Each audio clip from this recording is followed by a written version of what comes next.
everybody, I'm Manakyn. Welcome to Saute Streams. How's everyone doing today?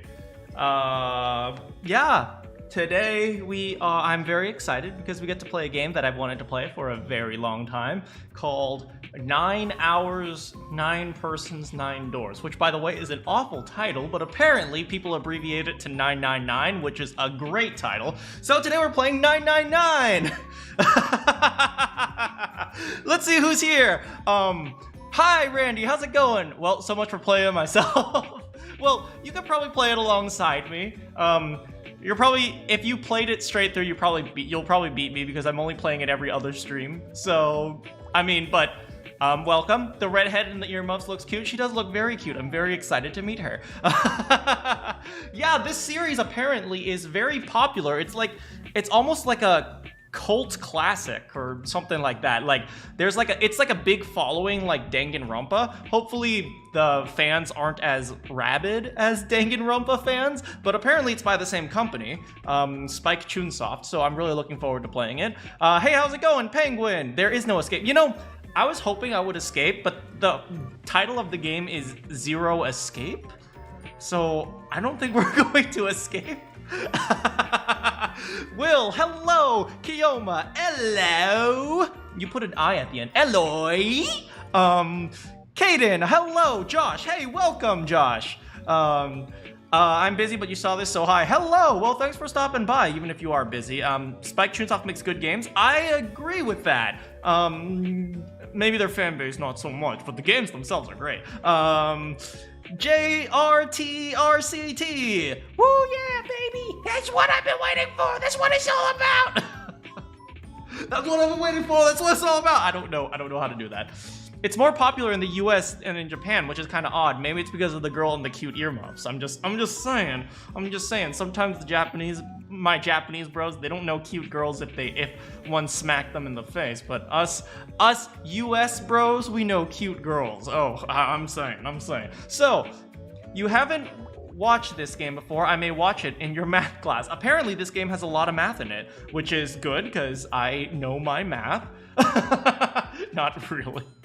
But I will say, from what I understand, this is a game about escape rooms. Apparently, this is a game that you have to play multiple times to fully appreciate. So I'm probably going to play it, get one ending, then play it again, then get another ending, and so on and so forth. And we'll see how that goes. Apparently, you can play the game multiple times, and the content will be very, very different. So so it's not like I'm just going to be playing the game over and over again. It's like I'm going to be playing the game and then one path is very different from the other path. So we'll see how that works. There we go.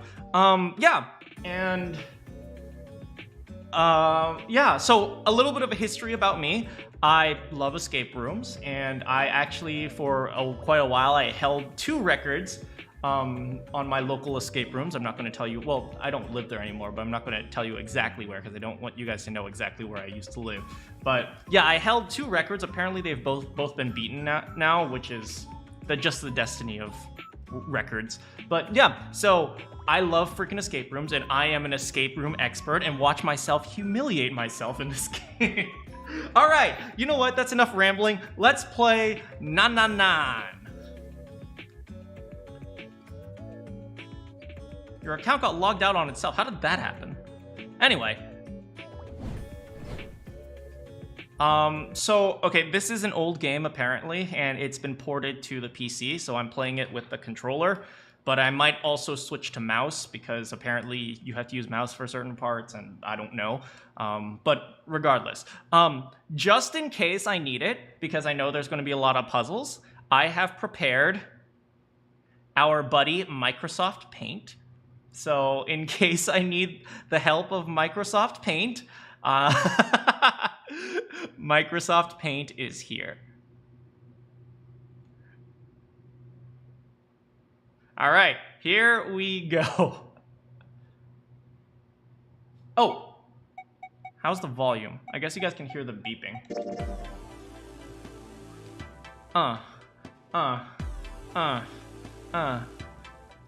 Okay, this is groovy. Okay, so what language? We're going to be using English, which is really funny. because in this playthrough, I'm gonna be turning voices off, and it's gonna be all me. So we're gonna have fun listening to my awful voice acting. I'm gonna miss every, I think, Thursday going, I'm a lamb! For those of you who weren't here last time, you know that I was playing Cult of the Lamb. So I'm gonna miss going, hello, I'm a lamb! But here we go.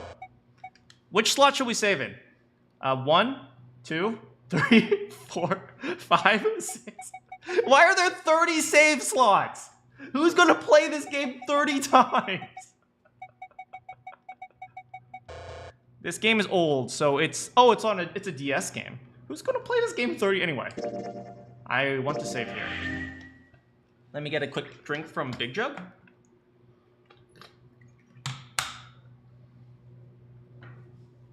There are 2 modes of play, novel and adventure. Okay, okay.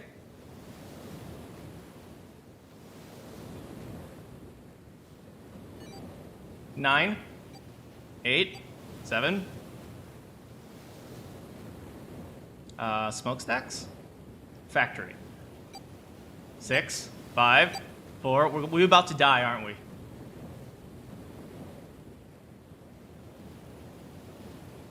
Oh, it's the Titanic! You're here, there's nothing I fear, and I know that my heart will go on.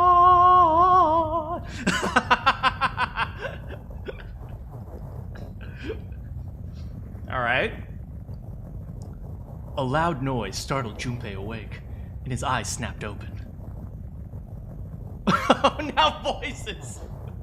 Do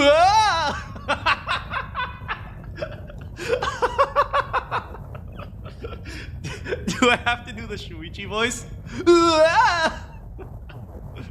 Okay, Junpei. I know he's the main character, and I know what he looks like. So, what the? That's good.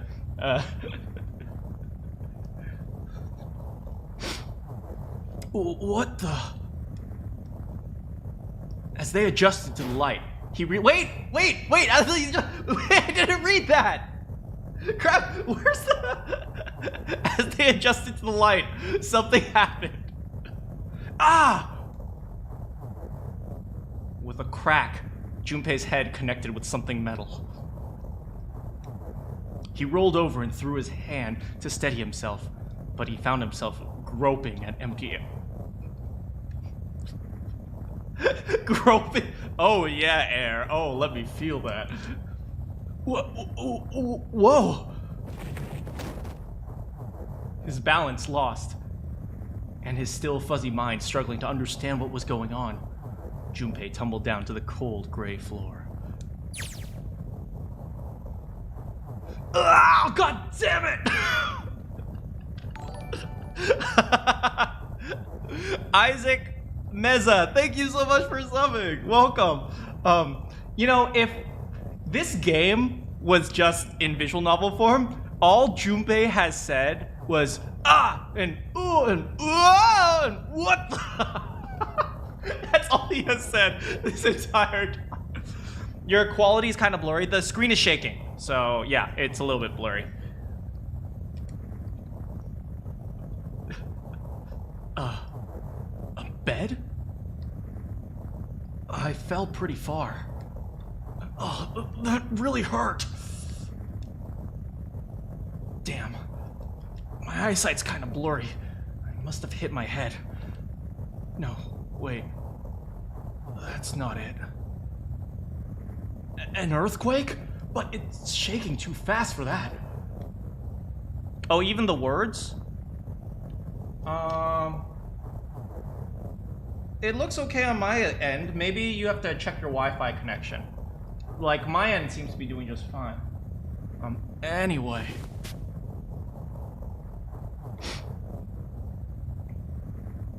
Where am I?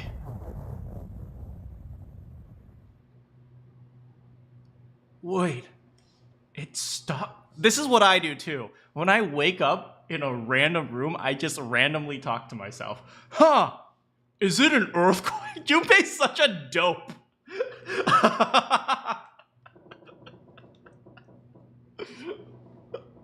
I hate this guy already. And he hasn't said like 3 words. What's that sound?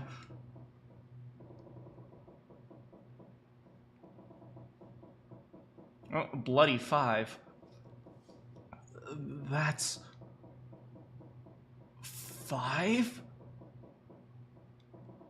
What's this 5? Well, it's one more than 4 and 1 less than 6. It won't open. Wait, can I change back? Ah, there we go. Next to the door was an odd-looking device that reminded Junpei of a card reader. It's a card reader! Why does it remind you of a card reader? He's such an idiot! Huh, this looks kinda like a card reader. What's this? Is it keeping the door shut? Junpei knocked hard on the door. Hey, hello? Is anyone there? Open the door! There was no response. Hey, this floor looks like it's made of floor. Junpei threw his left fist into the door and stopped. Huh? What the hell is this? He wasn't really sure what else to say. On his left wrist was a bracelet of some sort he'd never seen before. In the center was a large LCD display. Watch? It doesn't look like one.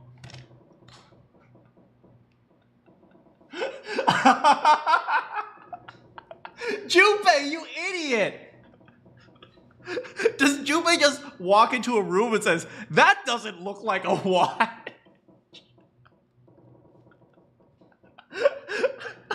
He walks into his kitchen, he's like, no, that's not a watch, that's a plate. Junpei, you absolute moron. Is this a watch? It doesn't look like one.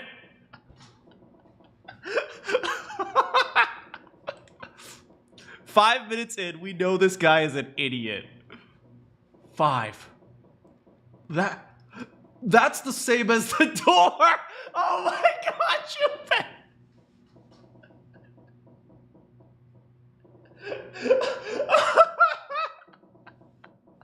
Junpei, you absolute buffoon. Oh, this says 5. The door also says 5.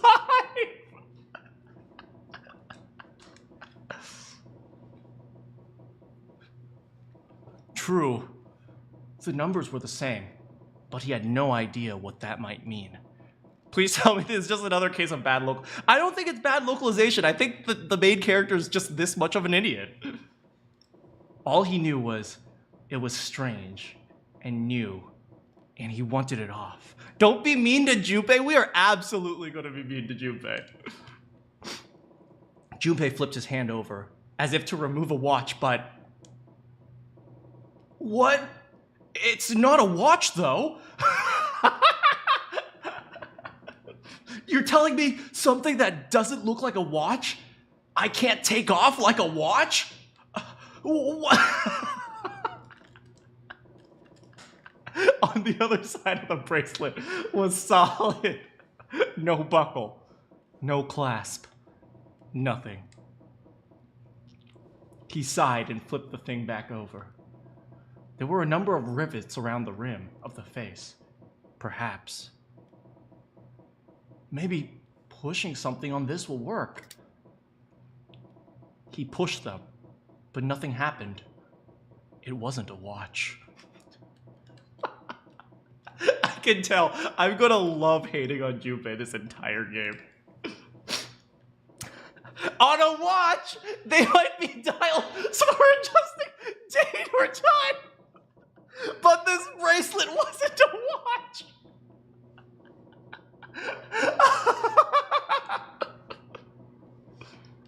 Nothing. Damn. I guess I'll have to force it off. Growing more desperate, he began to tug at it. Junpei, not right now. However...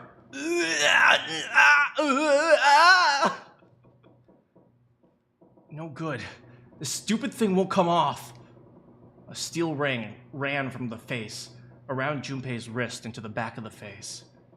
He wouldn't be pulling off the bracelet anytime in the near future. What the hell is the deal with this thing? Frustration and desperation were beginning to mix as the reality of the situation began to fully dawn on Junpei.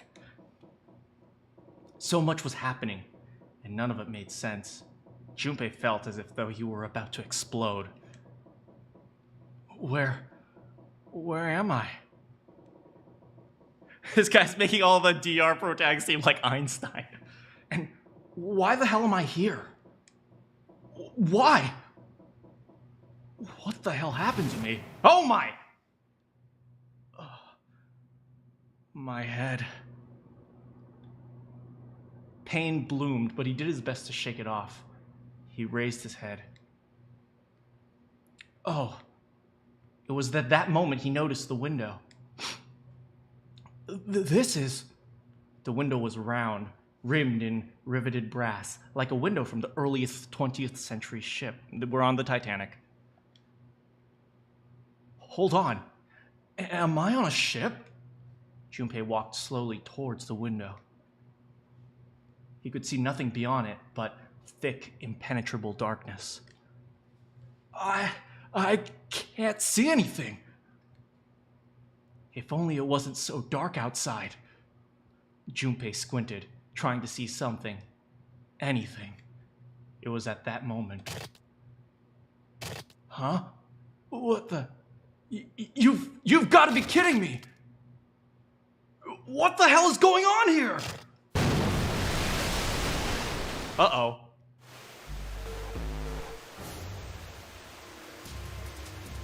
A crack split the glass of the window, and for a moment, Junpei stared at it. Then the window burst, and water began pouring in the room. What the hell, goddammit! Junpei's random cursing is just mwah, mwah. What the hell? Fudge nuggets, ass wipe, god fucking crap, piece of shit, damn it! Is Junpei in like high school, college? I don't know. Junpei yelled and spun around. His feet slipping on the water already coming through the window. He ran for the door. Yes, keep trying. Keep trying. I'm sure it'll open eventually. Hey, anyone! Is anyone there? Come on! If you're there, say something! There was no reply.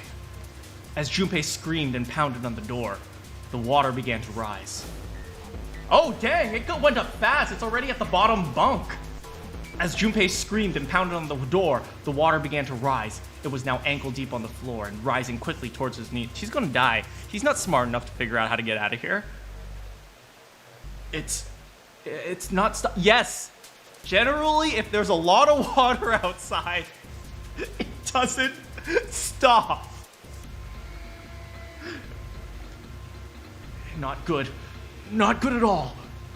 I need to find a way out of here, fast! Junpei ran his hand across his forehead, brushing the sweat out of his eyes, and looked around the room.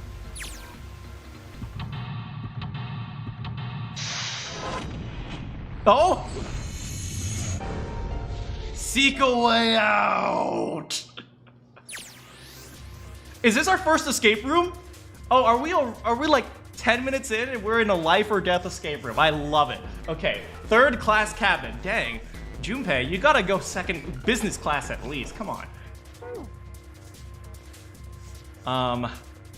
Operations during an escape. During an escape, you are restricted to an area. Your goal, search around to uncover how to unlock the door. Yes! We're in an escape room. All right. Okay, we got to solve this in an hour because in an hour we're going to drown. There are items and hints around the room that will help you escape. Use the cursor to select the location you find suspicious to search the room. Use L1 or R1 to walk around. Left stick controls. Move the left stick. Junpei's just picking this off, reading it, pick off the instructions and just reading it. He's like, move the left stick? What is the left stick? Press square? Where's the square?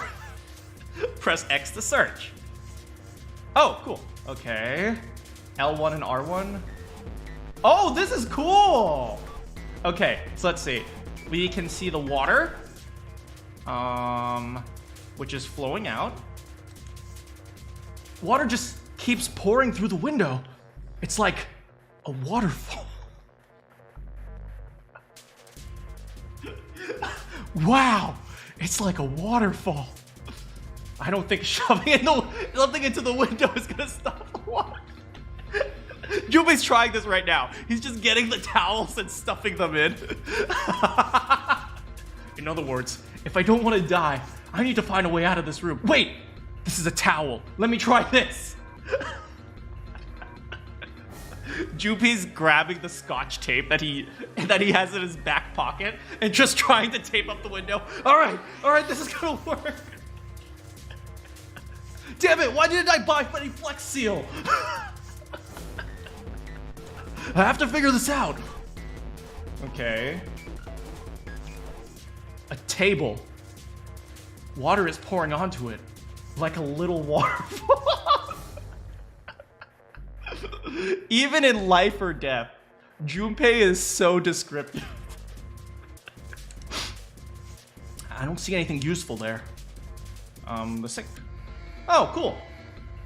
Oh, look, a little towel. Nope. The sink itself. Doesn't seem like there's anything hidden on the sink. There's nothing inside it? This is the only drain in this room. Okay, I'm picturing it right now. This is the only drain in this room. Wait a second. He takes a bucket, starts pouring the water into the sink. This will save me.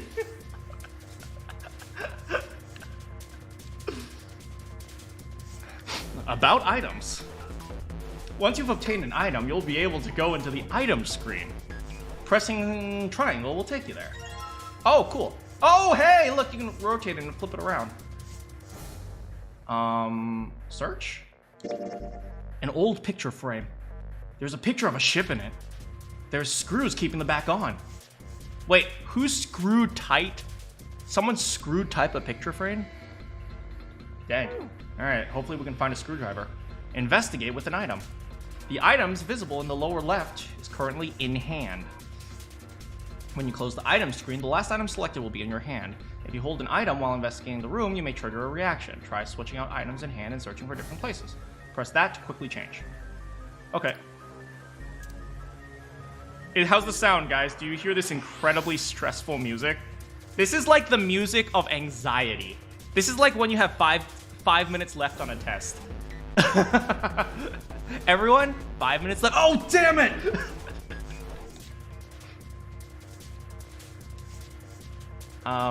Looks like someone put a note on it. Pick up the note. Notes from the bulletin board. Okay. Right, there's red triangles and blue triangles. And the arrow's pointing that way. Why is the arrow pointing that way? And there's nothing on the back. There. Okay. Bed? This is the middle bunk. Yes, that is correct. Anything else? There's nothing on it. What about this writing? One thing I do like about digital escape rooms, like I talked about this when I was doing the escape room in Danganronpa 2. People said Danganronpa 2's escape room was kind of like an homage to Zero Escape. And one thing I do like about digital escape rooms is that they put all the key items in like a convenient menu for you. Like when you're doing a real escape room, generally what I do is I grab a chair and just put all the important items that I feel like are important on the chair so I can easily access them. But here it's really convenient for you. So Okay, so I think that's everything on this side. Let's search the door first, actually. Oh. Beds? I can't bring myself to call this a bed. Feels like a board with a sheet on it. It's pretty flat. Hello? Oh, hey, another one. A memo from the bed. Okay, there's another one. Let's get it to... There we go. Cool. Here? Oh, not that. Top bunk? Wait! All I can see from down here is the underside of the top bunk. It's pretty high up there. Wait, go back to the menu. Is that a calculator? Wait, what I do is save? Save.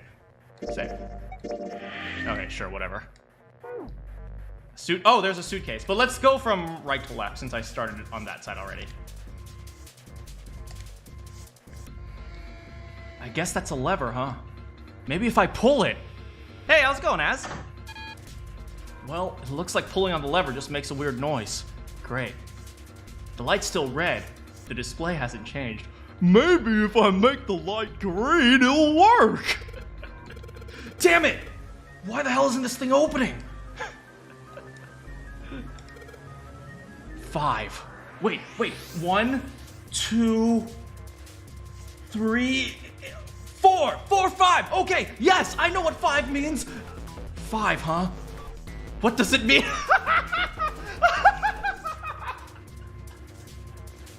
Junpei, you're such an idiot! What do I hear?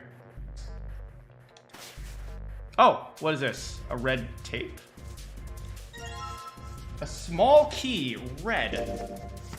A small red key.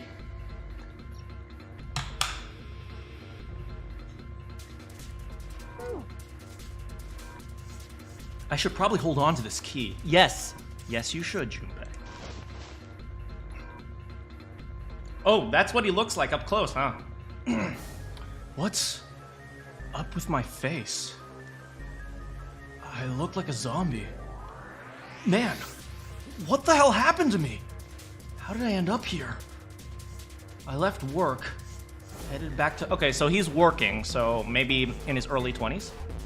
Headed back to my apartment and...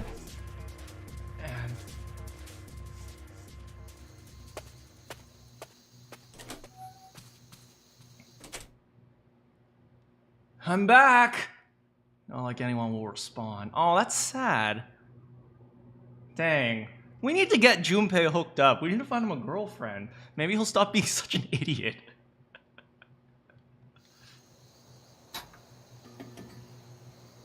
Man, work was rough today. I had to get like 3 people coffee. What do you guys think Junpei does for work? He's probably a cashier at a mini mart. Huh? A breeze. That's weird. Did I leave that open? Well, that's creepy. Have you guys ever come home and the stuff is in a different place than you expect it to be? That's creepy. That's creepy. Usually it's just me. I forgot that I put it there. Or sometimes it's like when I was back at home, like I didn't realize my mom moved something. So I'm like, oh my God, someone moved my stuff. But normally it's just, no worries. Huh. Everything looks okay. I must have forgotten to close it. Uh-oh. What? Who are...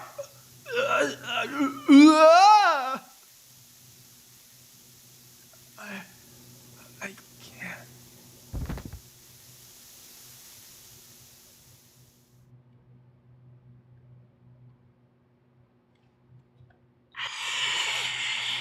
Consider this a privilege. You have been chosen.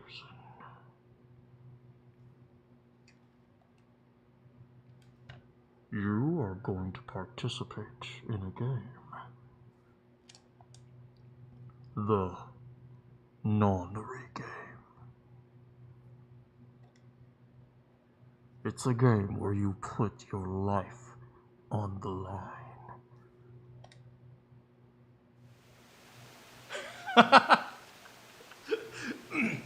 We jump out of that flashback and the water's like up to his shoulders now.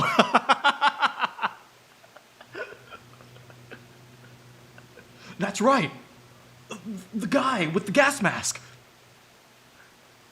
That son of a bitch must have taken me here. When I get my hands on him, let's be real, boy. When you get your hands on him, you're not doing anything. Well, I guess there's no way to know if that was a man or not. Even if it was a woman, I think that warrants getting a whooping. I don't care if that's a man or a woman. If they gassed us and put us in a sinking Titanic, we gonna beat them up. Just, who was that? They said, "You have been chosen." What the hell is going on? Why me? He said, "You are going to participate in a game. The Nonary Game. It's a game where I put my life on the line." The Nonary Game, huh? What the hell is a Nonary Game? Goddamn fucking shit-ass white fucking crap shit!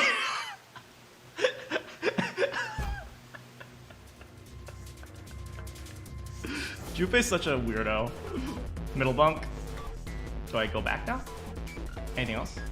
There's nothing left on the mirror. Let's check the bunks. There's a pretty poor excuse for a bed. There's barely any space between the bed and the ceiling. I don't think I even have enough space to turn over. I bet money this was for poorer passengers. Or maybe the ship's crew. I've got to die someday. But I sure as hell don't want to be it here.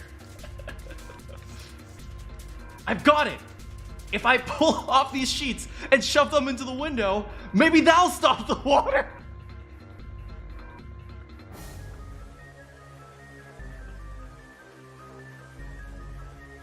Junpei, stop! Stop! Alright, window, let's see how you like this! He even talks to the window! Alright, window, let's see how you like this! There's way too much water coming through. No way these sheets are going to be enough to plug that window. I guess there's only one way I'm going to live through this. And that's by getting the hell out of this room. After all, there's not really anything else I can do. Let's check the bottom bunk. Oh. Before we do, let's check the ladder. I can't see the bottom of the ladder. Oh man. Water's already up to the bottom of the bed. I've got to hurry this up.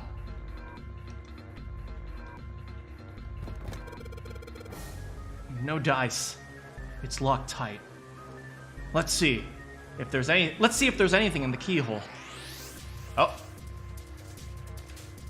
The number on the dial is 0101. I guess I need to put the key in the keyhole before I can enter the numbers on the dial pad. What is this? 2-pass authentication or something?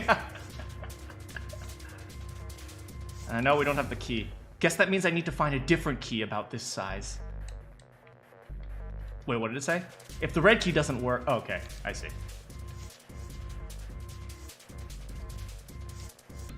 This is the door to the stove.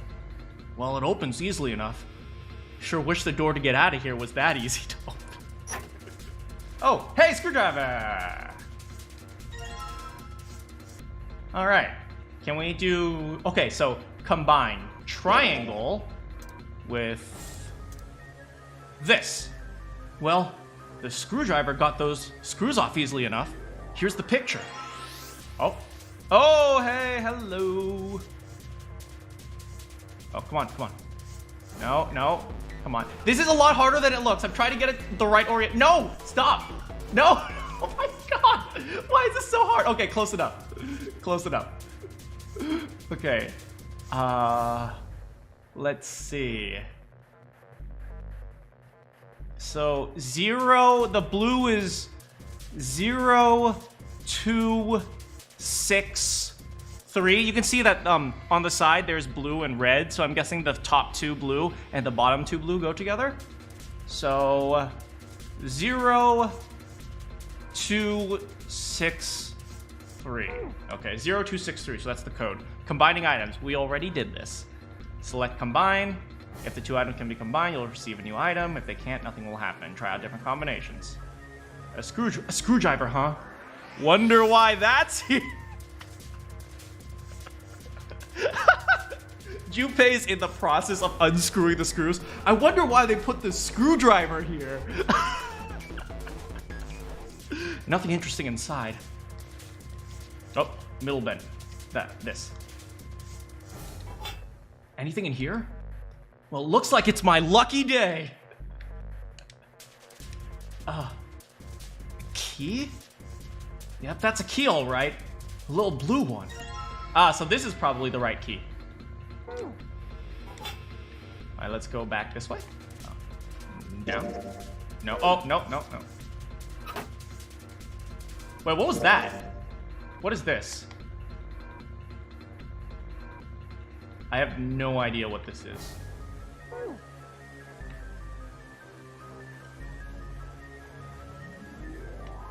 Blue key. Click. All right. Let's see what happens if I put the blue key in the keyhole. And nothing. I guess I'm gonna need some sort of code for the dial. Minigames. During escape, your investigation may trigger one of several minigames. All our operations are L and X. Some minigames will require you to manipulate something. Others might require you to plug the right object and press the right thing. Operation instructions. Pressing the dial will move it to the next one. I could have guessed that. Enter 4 numbers. If the numbers are correct, it will unlock. Wait, crap. Was it 0, 2, 6, 3? I forgot what it was. I think it was 2, 6, 3? Wait. Open. All right, let's see if these numbers work. A turn of the key and... Hey, looks like it's working. Yes! All right, let's open it up. Yes! It opened! Sweet! An iPad! Looks like there's something in here. What is this thing? Damn it, it's not an iPad? Why is there like an empty file slot and a full file slot? I wonder. File screen. If you wait, crap. If information contained. Okay, I promise it's not me. This game sometimes just skips dialogue automatically, so I really apologize. Press that to open the file screen. All right, let's see what's in this file. Digital root. Let's see here. Compute a digital root with the following steps. First, add the numbers in question to one another. If you end up with something greater than a single digit number, add the digits to one another. For instance, if you have a double digit number, add the number in the tens place to the number in the one. Hold on. This is requiring my math brain right now.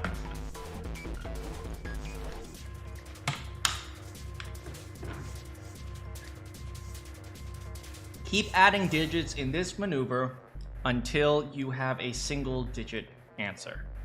The final single digit is your digital root. EX. The digital root of 6, 7, 8 would be 6 plus 7 plus 8 is equal to 21. 2 plus 1 is equal to 3. Did you get that, kids? Let's do it together now. 6 plus 7 plus 8 is 21. 2 plus 1 is 3. Therefore, the digital root of 678 is 3. Oh, these are digit sums. That's weird. I would have never expected to see digit sums in this game, to be honest. The digital root of 1, 2, 3, 4 would be 1. 1 plus 2 plus 3 plus 4 is 10. 1 plus 0 is 1. Therefore, the digital root of 1,234 is 1. Well done, kids. God, it feels like math class. I see. So I just keep adding numbers until I get a single digit number. Now the water's up to his chin and he's just still reading this. Oh, I see. 1 plus 2 plus 3 plus 4 is 10. There's something on the back of this thing. A notebook, a pen, and a calculator. No! And a stack of key cards. Stack of blue key cards. Looks like some key cards. Number written on each card. 6, 7, and 8. We know that the digital root is 3. I never expected digit sums to appear here of all places. Digit sums, by the way, are not an easy concept. They're actually a pretty involved... although I don't know anything... Like, digit sums are pretty interesting and involved, but I will say I don't know of any applications for digit sums. Maybe like error correcting codes. Yeah, like checksums or something like that. Those are things where if you send a file over the internet, sometimes not all the files go there without errors. So you can use checksums to check to make sure to see if there were any errors in the file that was sent over. So that might be one use of digit sums, digital root, I think they called, but can I think of any other applications? I can't. They're really more of an interesting phenomenon than actually something practical. So, yeah. New material. Calculator. Press that to open the calculator.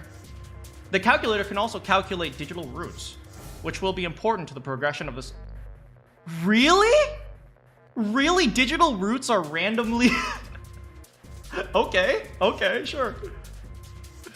Okay, calculator. 2 plus 3. 5! 5! It's 5, guys!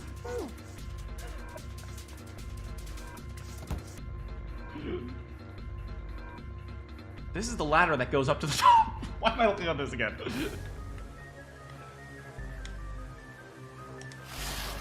Ooh, red key. Here. It's just like the blue briefcase. Yep, there's a lock on this one too, and it's not opening. Hold on, let me check my items. How do I look at the items? Here? There. Okay, there's a stack of blue key cards. Wait, red is... No, stop. Okay, so red is... If we look at the red triangle, that's 7, 4, 8, 5. 7, 4, 8, 5. 7, 4, 8, 5.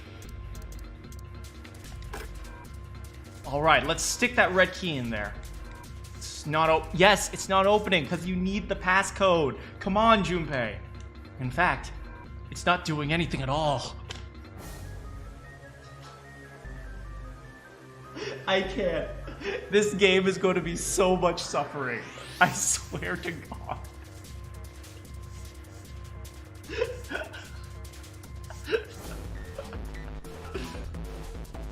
All right, I take that back. I guess I can move the dial now. Yeah, do the opening thing. Let's give it a shot. I forgot what it was. What was it? 7465, I think? No, 74... Crap. I forgot. I'll do 7... I'll just guess for 74 something 5. 6? Was it 7465? No, let me check again. Damn it! It's not opening. I wonder if I got anything that might have been a hint. Oh, yeah. Hold on. Items. Here. 7485. 7485. 7, 4, 8, 5. Gotcha! Yes! I unlocked it! It's opening. Oh, look. Cards? These look like key cards. There's a number on each one. 1, 2, 3. Okay, so we got 1, 2, 3. We got 6, 7, 8. What are we missing? 4, 5, and 9? Maybe there's key cards for 4, 5, and 9. Is there a purple suitcase? I don't know. Back?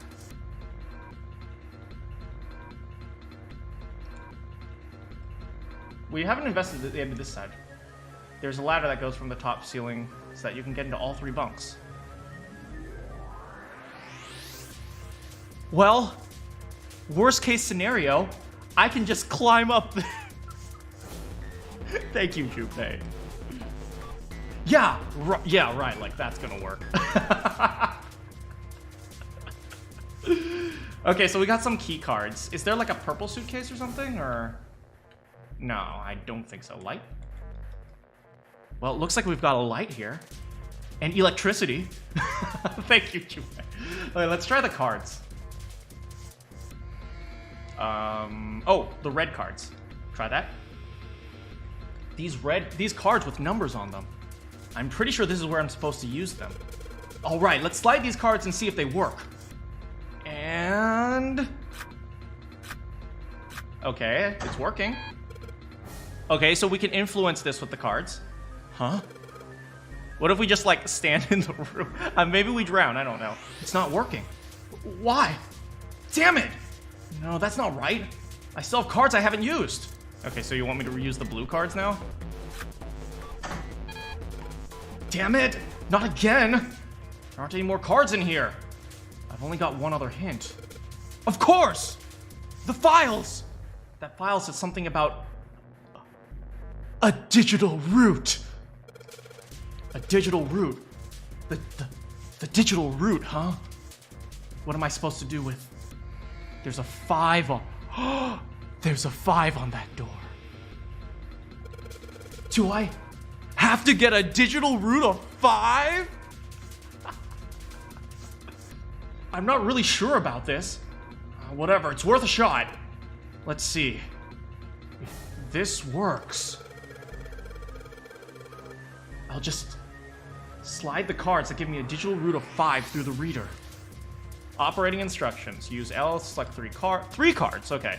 The digital root will be selected, will be displayed. Selecting reset will deselect all currently selected cards. After you've selected 3 cards, use that to select the device. Oh, I see. Okay, so 6 and 7, 6, 7, 8 is equal to 3. So 3 we have to add 2 to get 5, which is the same as subtracting 7, so we remove the 8 and add the 1. 6, 7, 1.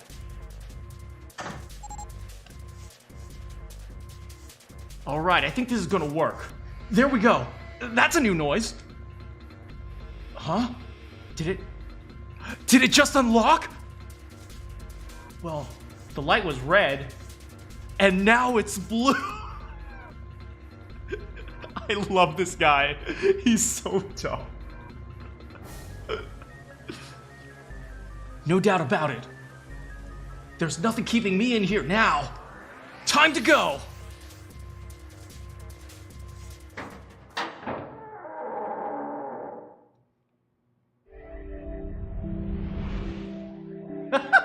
You found it!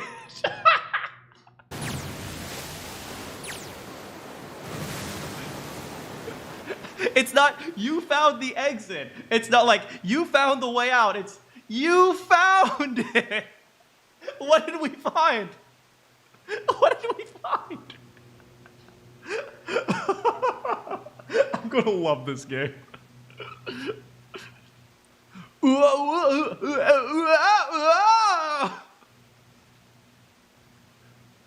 Accompanied by a wall of angry water.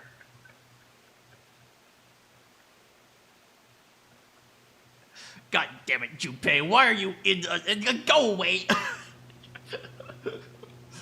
Junpei shot out of the room and into the opposing wall. I'm sorry, water! Ow. The water tossed and turned him like a washing machine. No, not the spin cycle!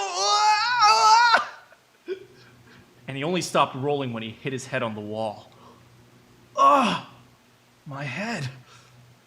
Wait, is it over? Oh, that felt too much like being flushed down a toilet.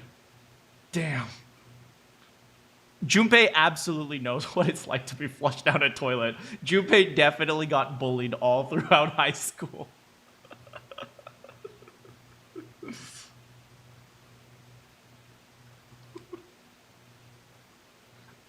Junpei struggled to his feet in the still rushing water. Dang, that's a lot of water.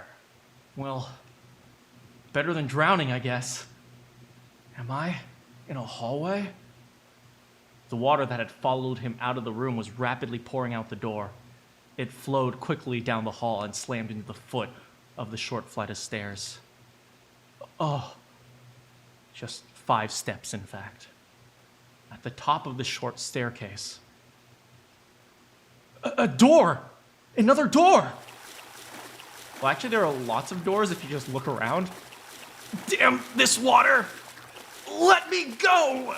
No, we're not gonna let you go until you apologize to us! Junpei leapt up the stairs, straight for the door. Yes, it opened! The door burst open and Junpei exploded out of it. I love the writing in this. The writing is just, mwah, 10 out of 10. He opens the door, ah! Only to freeze in his tracks. What other possible response could there have been to what he saw? It is the Titanic, or it's like, kind of like the Titanic. What the hell? His voice trailed off. All he could do was stare. A polished floor stretched out before him, ornate staircases rising up from the edges, each one of them equidistant from the other. Isn't that how stairs are supposed to be? Yeah, the music's creeping me out. Stairs and pillars were solid wood. And art nouveau. Nouveau. Art nouveau. Embellishments and decorations covered the walls and pillars. It looked like nothing so much as the entrance to a luxurious mansion from the early 1900s. This is the inside of a ship? This track does go hard. I'm Junpei. I learned how to count today. Junpei couldn't help but wonder. Well? The water quickly filling the hall behind him suggested that, yes, he was. As he looked, a fresh wave, fresh like mint and basil, rolled out of the room he'd been in, gathering speed as it moved toward the stairs. Yeah, that's what I thought. This is totally a... Wait, a wave? Shit, I gotta get out of here! Junpei spun around, his wet shoes squeaking in protest on the polished floor, and ran towards the tremendous staircase in front of him. There's the anxiety music again. C deck?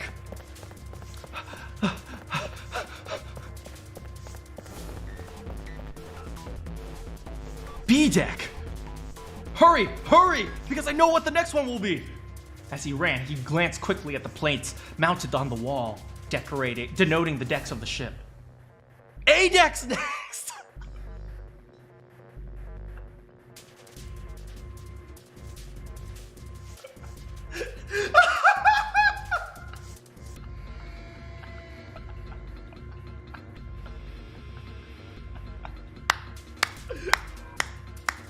Well done, Junpei! Junpei knows his ABCs. He took the stairs 2 at a time, not entirely sure where he would find himself. Just as he began to wonder where, in fact, the stairs did lead. Hello? Hello.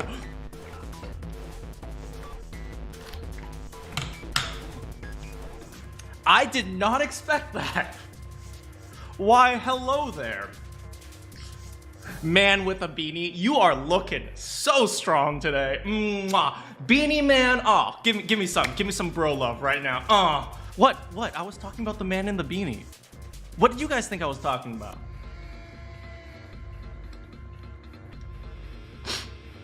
Junpei saw another person out of the corner of his eye.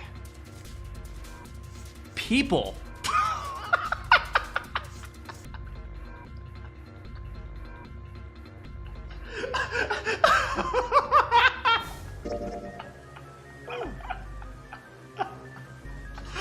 People!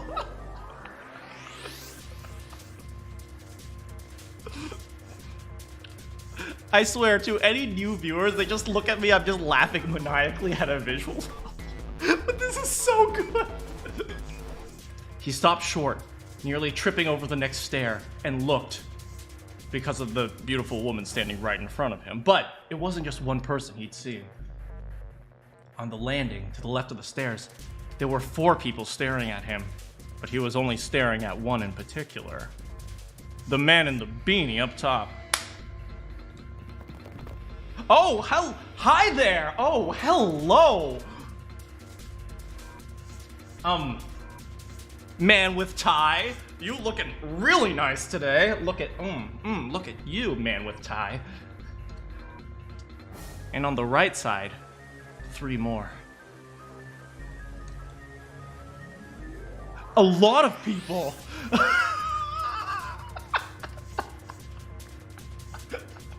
Junpei, you're killing me!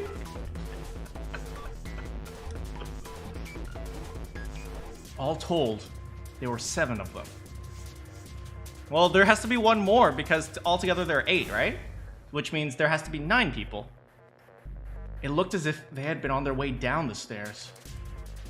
They stopped short when they saw Junpei, their eyes wide, except for that one guy whose eyes are closed. He did the same, of course, and now they stood there staring at one another. Well, he was staring at one person, well, 2 things in particular. What?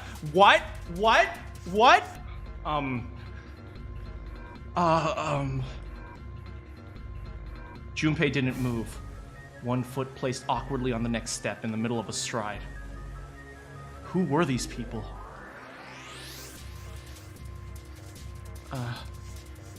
This entire interaction only lasted a matter of seconds. The woman spoke to Junpei, and time began to move again. Oh, hello, dancer, I guess her name is. Why is she automatically a dancer dressed like that? She could be a forensic psychologist.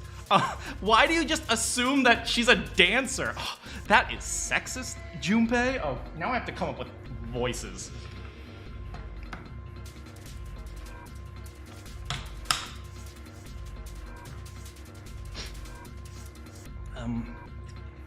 I guess there's another one of us now. Dancer? The woman was dressed, Junpei thought, rather like a dancer. Her clothes covered very little, and her prodigious jewelry little more. No, I'm not. You better get moving! All of a sudden, she's becoming southern. You better get moving! Oh, I know how I'm gonna voice her. No, I'm not, boy. You better get moving. Okay, that's her voice from now on. With no further ceremony, she ran, straight past Junpei and toward the door behind him. Well, okay then. The sudden proximity of a woman with such striking assets. What you looking at there, Junpei?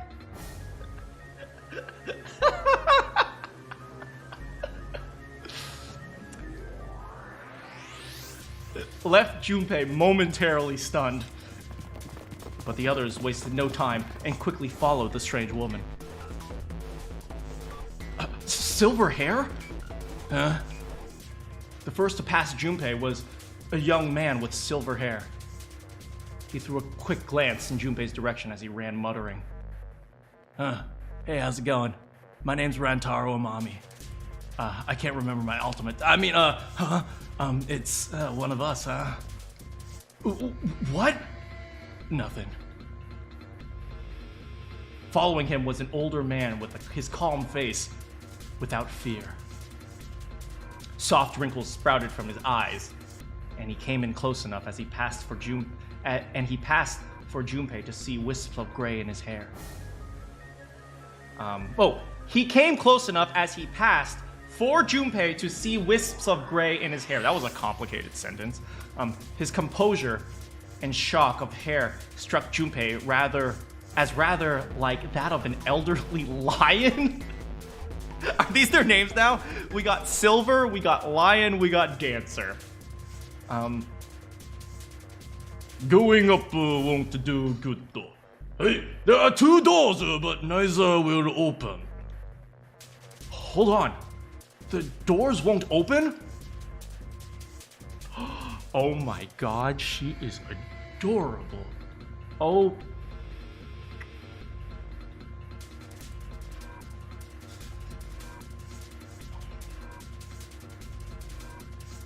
The next to speak with Junpei was a girl with pink hair and a high voice.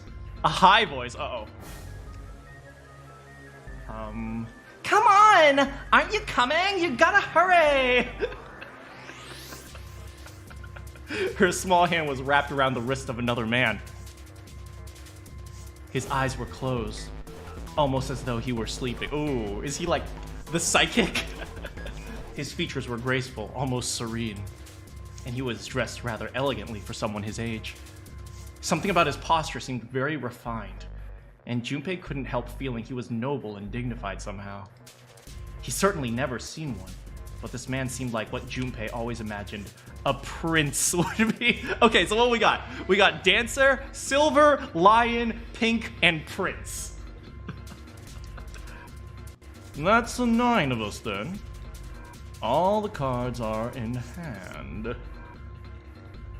What does that mean? Junpei opened his mouth to ask what the other man had meant, but the girl with pink hair rushed past him. Wait! They're gone. Just what is going on? There's an old man like a lion, girl with pink hair, a prince. I have no idea what they're talking about. Oh, and also that dancer. I'm just saying, I very remember the dancer. What? He turned just in time to see 2 more people running towards him. One of them had hair like a bird's nest and looked as if a stiff breeze might topple him. And the other was a veritable mountain of a man. Let me guess. Their names are going to be Bird's Nest and Mountain. Well, no, his name's question mark.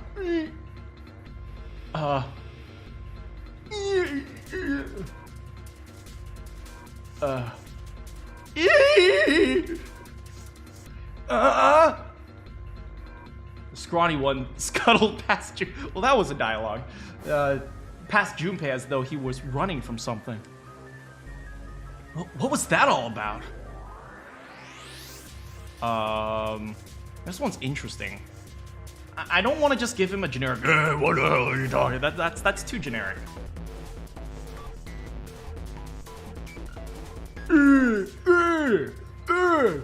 I'm walking here. I'm walking. Hey, what the hell's you just standing there for? Didn't you hear him? The doors on A deck are no good. We gotta check the doors on B deck. Got it? Now go! Before he had a chance to respond, the man laid a massive hand on Junpei's shoulder. With no more effort than Junpei would have used to brush aside a fly, the man shoved him out of the... Oh, crap! Whoa! Thrown off balance by the man in recent events, it took Junpei a few steps to get his bearings. He finally regained his balance and looked up at what the other 7 had been running toward. Hey man, that was dangerous! Huh? Oh, there's a 5. There were 2 pairs of large iron doors set in the wall in front of him. They looked quite sturdy. Each had handles jutting from them. Written across the surface of each door in red paint was a number. The door on the right 4. And this one says 5.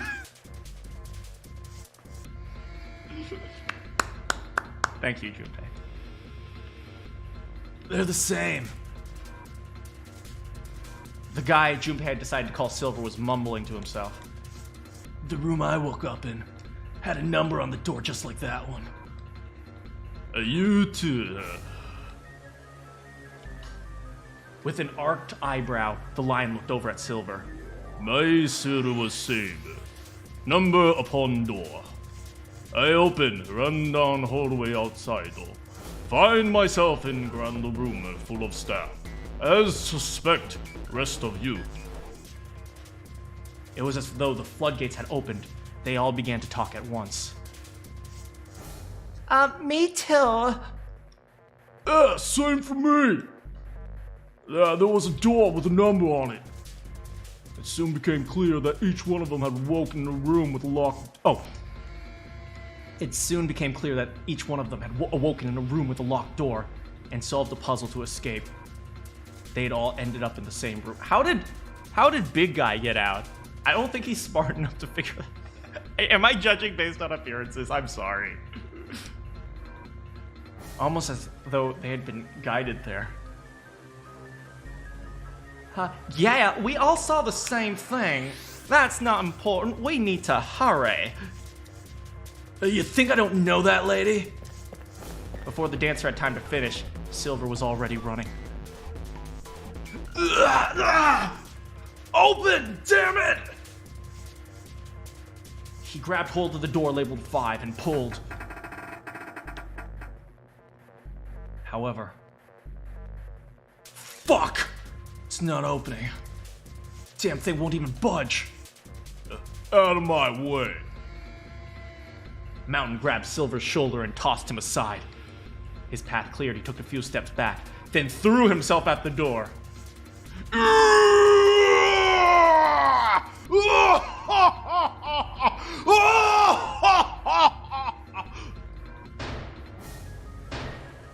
Once, twice, thrice, quadice.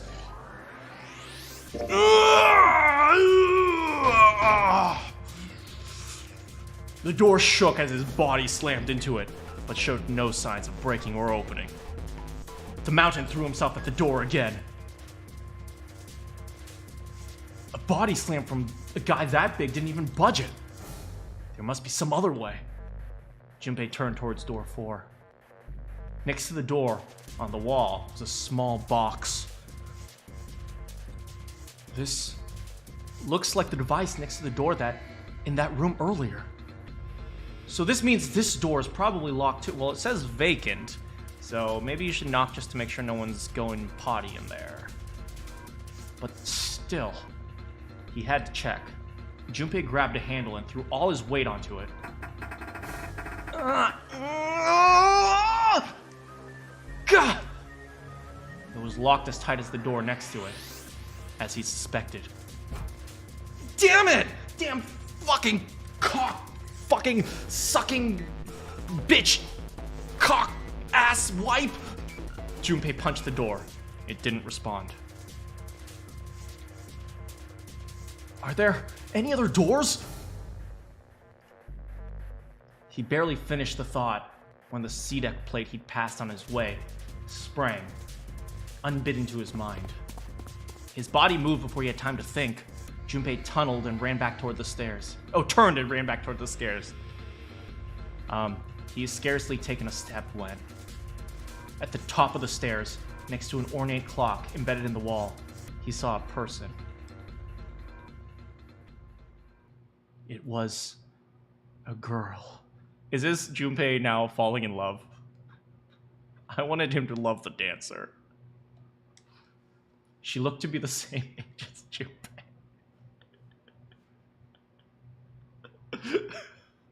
Junpei, now's not the time to be falling in love. You're about to die. He froze, unable to look away from her face. Junpei, not now. This is the ultimate simp telling you now is not the time to simp. Okay. He wasn't confounded by her beauty or something equally. Okay, good. No, there was another reason he couldn't take his eyes off the girl. Junpei had seen her somewhere before. In his dreams. He couldn't quite remember where, but he knew. He knew he'd met her before. The girl, too, stared at Junpei, similarly stunned. Her response suggested she'd seen him before as well.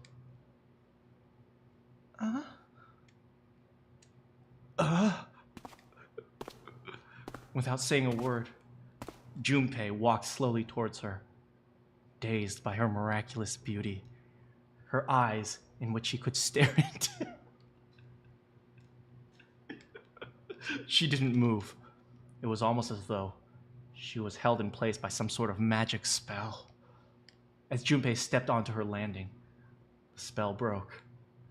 No sooner had he set his foot down, the whole ship shook a second time. The quake caught the girl unprepared, and she fell onto me. Oh no, we're getting tangled together.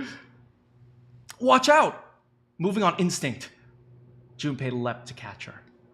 Or so he thought.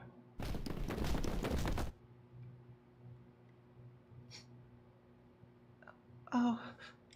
Her face was far closer than it should have been, mere inches from his arm.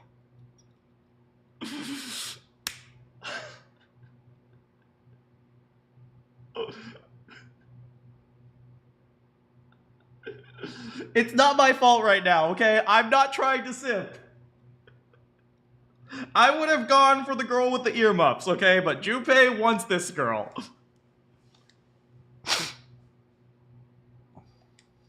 He was flat on his back, and she had landed squarely on top of him. The girl seemed as confused as he did. Her face suggested she still hadn't fully recovered from seeing him. For a moment, that seemed to stretch for a very long time. They stared at one another until they realized the water was now at their ankles. The ship stopped shaking. Everything was quiet. Water could be heard from the bottom of the ship, lapping faintly at the walls and ceilings, but eventually that faded as well. The silence was wait, so they stopped in this position. She is like literally like flat on top of him for at least like a good 5 minutes. Have you guys ever seen water calm down? It does not calm down quickly. Have you ever like seen a bathtub and just wiped it around a little bit? It takes like minutes for that to calm down. They have literally been here for freaking minutes. The silence was complete. A thick, muffling blanket. At last, the girl opened her mouth. Oh my gosh. Is that you? Jumpy?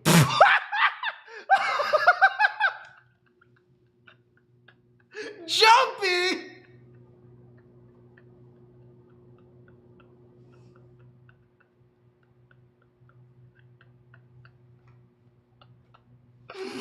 Oh, I'm gonna love her as well.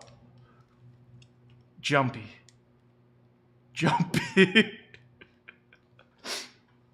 Her words echoed through Junpei's head, and suddenly, his memory returned. Akane. Aww, his childhood crush. Why hadn't he realized it before? This girl was Akane Kurashiki. She and Junpei had been friends in childhood. They'd gone to elementary school together for 6 years. A reminder that in Japan, elementary school goes from 1st grade to 6th grade, not 1st grade to 5th grade in the US. But what was she doing on the ship? Her soft eyes were only inches from his own. He could feel the warmth of her face. Feelings he thought long forgotten began to work their way to the surface. For you, it was kindergarten to 5th grade. I guess, Japan has a weird kindergarten thing, so yeah, it's 1st to 6th grade, and then 7th, 8th, 9th is middle school, and 10th, 11th, 12th is high school. He could feel his face heating up. At that moment, there we go. A speaker cracked to life. I don't know why it keeps switching back to reader mode or visual novel mode instead of the novel screen. A speaker crackled to life, and a cold, eerie voice filled the room.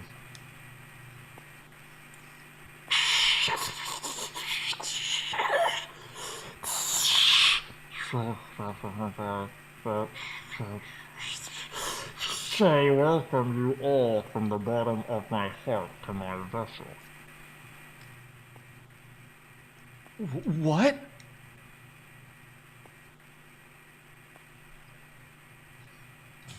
What's that voice? They hurriedly untangled themselves from one another and struggled to their feet. Their 7 companions had heard his voice as well, or the voice as well, and many of their faces had gone pale. They looked around frantically, desperate to locate the source of the voice. At last, they found it. A speaker set in the ceiling. I am Zero, the captain of this ship. I am also the person who invited you here. The voice was harsh, obscured occasionally by the crackle of static. This is... Junpei recognized it. How could he have forgotten it? The guy in the gas mask. Come on, you guys know my voice acting is way better. It adds extra flavor. Hey, asshole! What the hell is this? Come out here! I want to get a good look at you! What do you mean to do to us, sir? I mean to have you participate in a game. Are we like in Saw or something? Some of you know, I know, are familiar with this game. The Nonary Game. It is a game where you will put your life on the line. Nonary Game? What the hell's that? The voice continued, implacable. The rules of the Nonary Game can be found upon your persons. They are simple rules. Read them. What is he talking about? Hey, there's something in my pocket. Check it out. Hey, reach into my pocket real quick. Trust me. Silver reached into his pocket and pulled out a small slip of paper. The rest of them reached into their own pockets and pulled out similar slips of paper. Except for Junpei's. His paper was all wet and soggy because he took that much time on the escape route. Junpei followed suit and dug into the pocket of his pants. He felt the telltale crumple of paper slightly damp from his earlier ordeal. Hey, I got one too!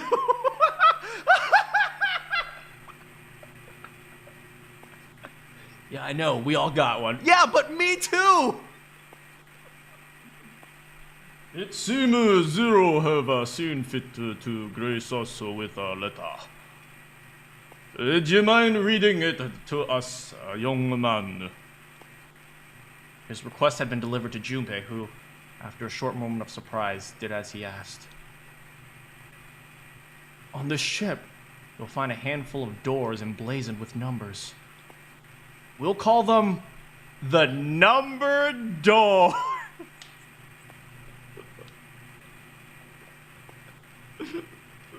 I feel like we didn't need to explain what the heck a numbered door was. The doors in front of you are a pair of the same. The key to opening the numbered doors are the numbered bracelets that each of you possess. Should you total the number on your number... Should the total should you total the numbers on your numbered bracelets and find that the digital root of the number is equal to the number of that door, the door will open. What are these complex, stupid, crazy rules? Why don't you just say half of you go here, half of you go there? Done! How easy is that? Only those who have opened the door may pass through. There are, however, limits. Hey, how's it going, Hat Kid? Only 3 to 5 people can pass through one numbered door.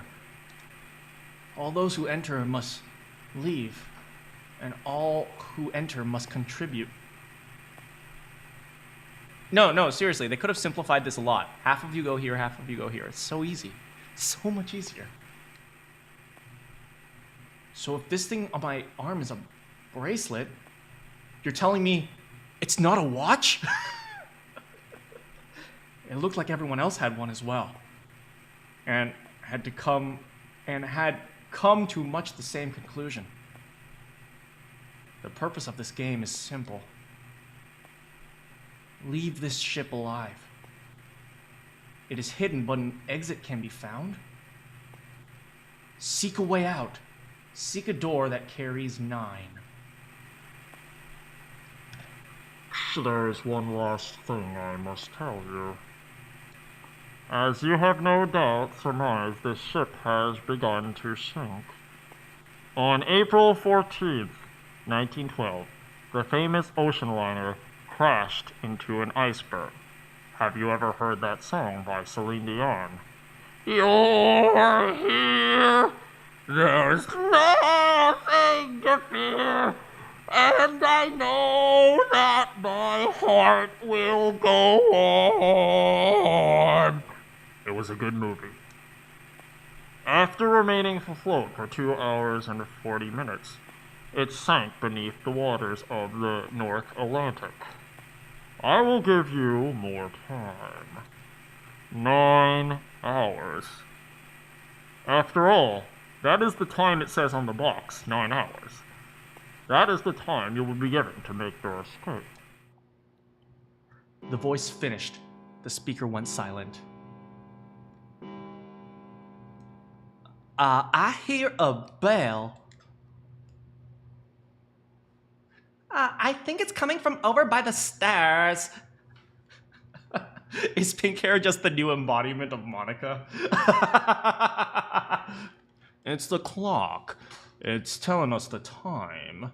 It's the clock. It's telling us the time. I like that voice better. It's the clock. It's telling us the time. Everyone had their eyes on the antique clock embedded on the wall. 7, 8, 9. The sound of the 9th bell faded away. The 10th never came. Oh, it ran 9 times, so it's 9 o'clock then. I think it's 9 p.m. That's what I said, 9 o'clock. Yeah, 9 p.m. No, I said 9 o'clock. I couldn't see anything when I tried looking out the window earlier. It has to be nighttime. If that's the case, then we need to escape by 6 a.m. tomorrow. Now it is time. Let our game begin. I wish you all the best of luck. I don't know why I made Lion Japanese, but I felt like he fit like the wise Japanese sensei. So, hey, how's it going, Gemjo? The speaker went silent. It did not speak again. Hey, you bastard! What do you mean by that? Come out here, you asshole.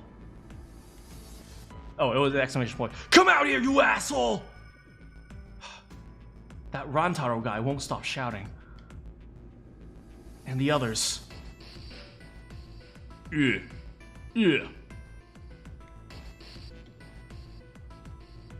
Oh, hey, hajimemashite. Uh-huh.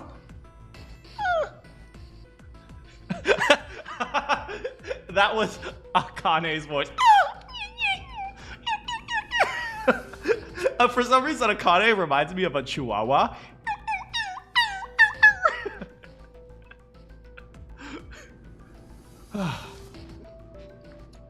Junpei too was consumed by his thoughts. I have way too many questions. Who is Zero? What is the Nonary game? What's it for? Is he some kind of nut job doing this just to mess with us? Or does he have some other purpose? No, he's probably just a nut job. And why would he pick me to be a part of this insane game?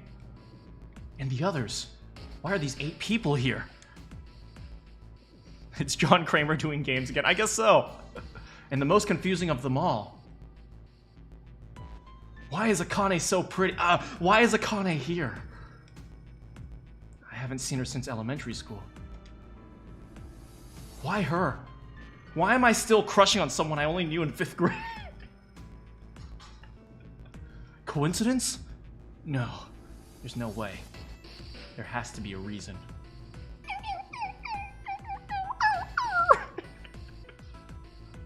I don't know what to expect. There has to be. Hey!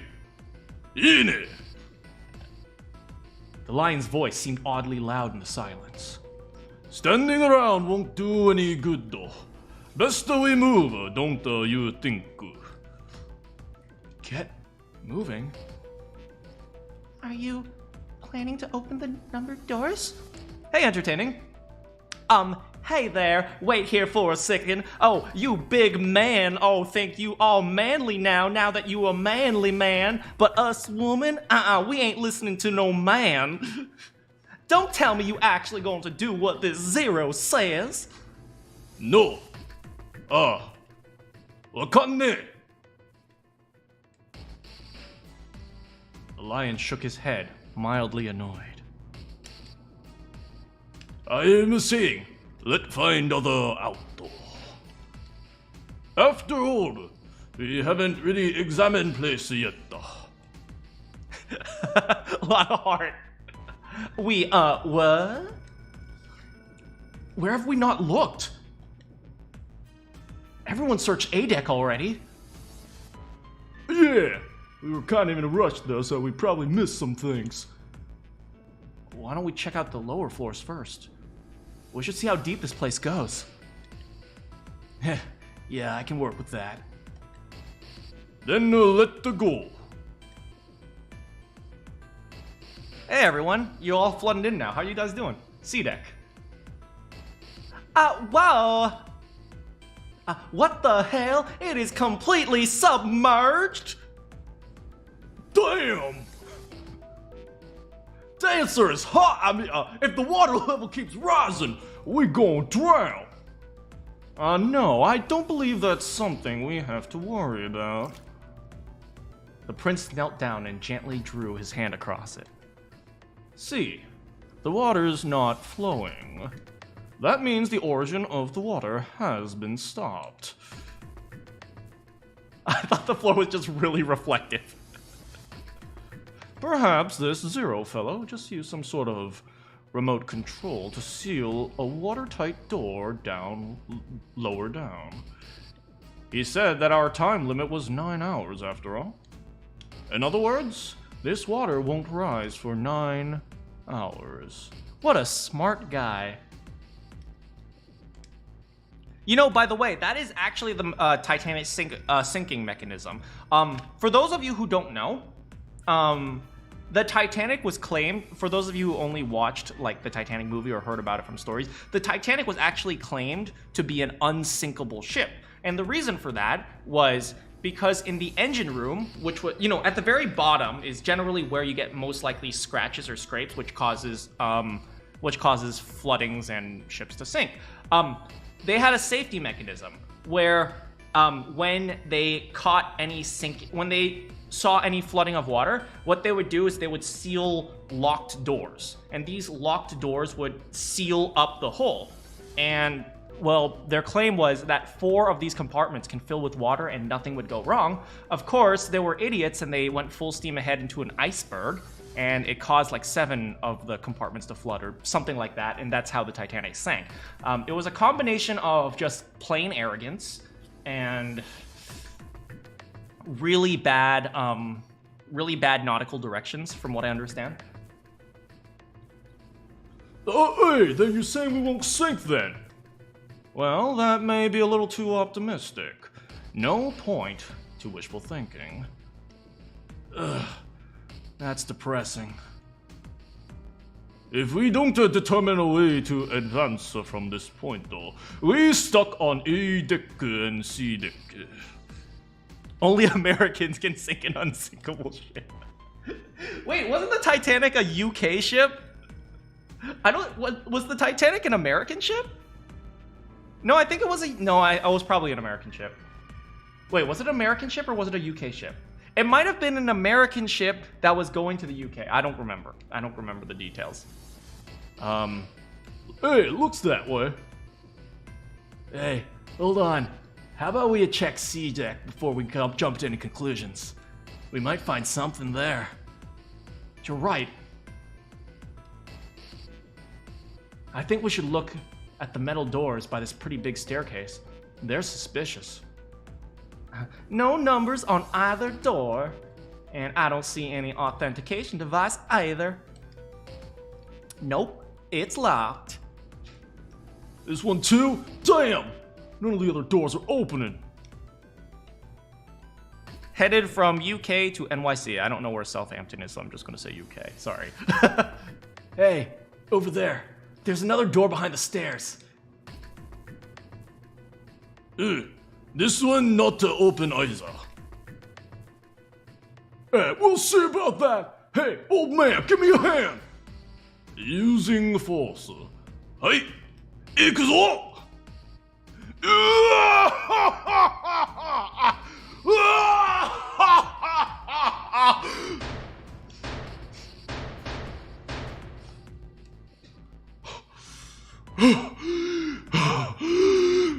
No budge. Could you not just start laughing out of nowhere? You almost gave me a heart attack, you know? Sorry. It doesn't appear to move even with 2 of us. Very well made. Idiots. Try using your brain first. Huh? Take a closer look. Keyhole. Right, it's obvious what we need to open this door. Alright, listen here, lady. A key, huh? You got a problem? No, I just really doubt we'll find a key that easily. Well, fuck you too, little kid. God, I'm giving them such stupid voices, but I love it. I hope these voices are okay. I hope they are the professional voices you expect from this channel. Junpei moved closer to examine the doorknob. No, but seriously, I do like doing voices, so tell me if the voices are a bit too cartoonish. What's this? Just above it was a strange mark in the shape of a circle surrounded by a dot. There's a mark on it. Does it mean something? Hey, look, over here too. Huh? Pink Hair was looking at the double doors they hadn't examined yet. Hey, more doors? I think they're like elevators. There's like an inverted triangle button by them. Might as well try pressing it. Nothing. Maybe the power isn't on. Or we need to do something with the card reader. And there's a strange mark here too. What is this? Looks like a lowercase h with a dash drawn across the upper stem of the H. Junpei stared at it for a while. This is the symbol of Saturn.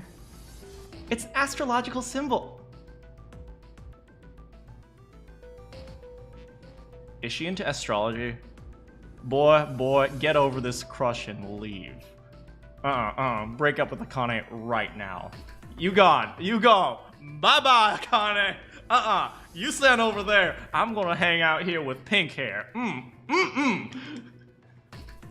Then, the mark on the other door? I think that was the sun symbol. We saw the same symbols on A deck. We did? I don't remember that. A deck, huh? Oh, a deck, huh? A deck, huh? No, a deck. No, a deck. A deck! I haven't been there, so I wouldn't know. We may as well check, since we talk about it, though. Lion's words urged them on, and they took up the stairs up. Get you a trash can, you're about to puke. Why is our love interest so freaking awful? Why couldn't our love interest have been pink hair? There are 2 doors next to the stairs.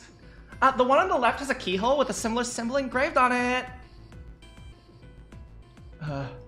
She's right. It looks similar to what we saw downstairs. This is an Earth symbol.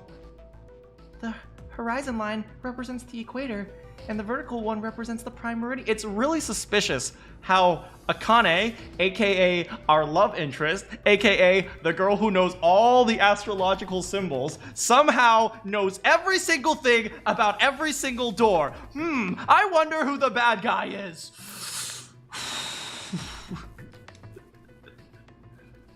I see. Junpei looked up at the ceiling. Huh. The ceiling. Metal plates.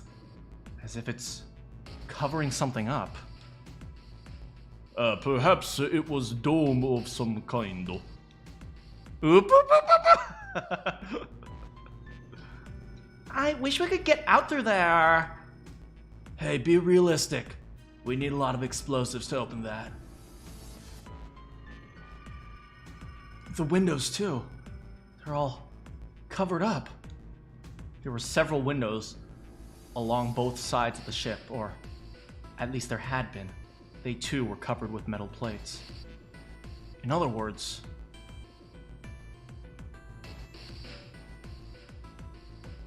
we're trapped. All the exits go nowhere. Junpei was not happy. The girl with pink hair spoke up. Well, I'm sure they go somewhere. We just can't open them. Thank you, Captain Obvious. Then the mountains spoke. Hey, you don't know that. For all we know, they just open into walls or take us in circles. I was looking at the thumbnail. Why is Mountain freakishly tall? Compare pink hair to Mountain. Just on this one screen right here. Look at it. Look at it. Look at the difference. She's like 4'6". He's like 8'9". Okay? The prince did not agree. No, I'm sure they go somewhere. Otherwise, what point would there be? And we can open them. Well, 2 of them at least. I am very smart. Oh, you hear my British accent? I know all about the Titanic. You mean the numbered doors? All eyes turned towards the doors with the numbers on them. The atmosphere in the room grew tense. Hey, wait a minute, boy! I think I said this earlier, but I don't think we should do that. Hold on, I'm gonna stay on the screen for a little bit.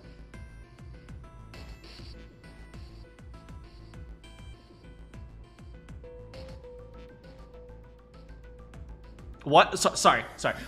The dancer moved in front of the doors as if to block them. We'd have to be crazy to open these doors. If we do that, we're doing exactly what Zero wants us to do. Suddenly, everyone began to speak at once. So this one time, I was sitting in the lunch table. Oh, whoops. Might as well give it a shot. We can't stay here forever. Hey, handsome man. Yes, sir. I favor as well. No, I am totally against this. Quick question, but I don't know how Dancer's anatomy works. Okay, we will study that as soon as we see her again. But shouldn't we at least try? Oh, but shouldn't we at least try? We don't know what will happen. We should stay here. We don't have time for that. In 8.5 hours, the ship is gonna sink. Clamor of voices made it next to impossible to determine who was saying what. Their arguments grew more and more intense until people were shouting and screaming at each other. And she told me that I was ugly and pink hair was gross, but this is my natural hair color, okay? Hey, shut up! They fell silent, and all eyes turned to Junpei. He felt each stare burning into him, but he refused to flinch. Before we try and decide where we're going to go, there's something else we gotta do. Like, what's that? We need to exchange information. So, you got a phone number? Where can I find you after we get out of here? You have any favorite foods? I'll take you there once we get out. You know, there's this really good pizza place that, is pretty romantic. It's down by the ocean. We need to exchange information. We don't know anything about each other yet. I want to know who you guys are, especially two of you. Two very specific people I want to know about. Who are you? Where you came from? What kind of guys you're interested in? Don't tell me you aren't curious too. And they were silent. Some of them looked the other way, or bit their lip, or crossed their arms and stared at the ceiling. But one of them spoke up. It was Akane. I agree. I think Jumpy is right. Jumpy? Oh, that's a stupid name, Jumpy. Oh my god, Jumpy, that's so dumb. Oh, Jumpy, dumb. Oh, I'm sorry. I'm talking about him. I call him Jumpy. His name is Junpei. She pointed towards Junpei. We're childhood friends. We went to the same elementary school. Wait, stop! Don't tell me stuff we did. Don't tell us stuff we didn't ask you about. Zero's probably watching us right now. What you gonna do if he's listening in? Would that be bad? Hell yeah it would. We don't know much about that bastard, how much that bastard knows about us. Maybe he just picked a bunch of random people to kidnap. How the hell did he kidnap this man? Frickin' goddamn. If that is the case, it'd be dangerous for us to let him know too much. If Zero knows who we are, he could go after our families. Maybe he'd tell us that he had to get us to do stuff, you know? But we still need to know what our names are. It's gonna be hard to talk to each other if we don't have names. Alright then, why don't we have code names? Make it convenient on the person playing the game. I'll be Mountain.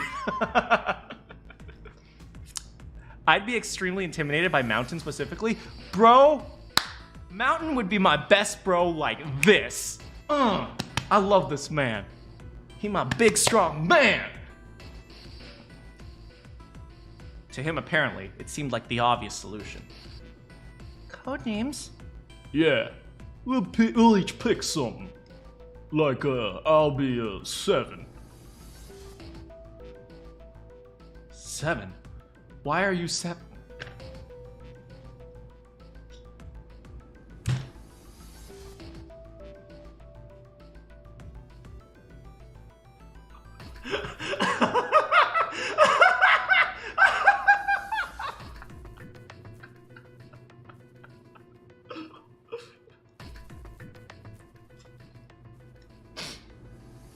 It seemed like a fair question to an incredibly dumb person.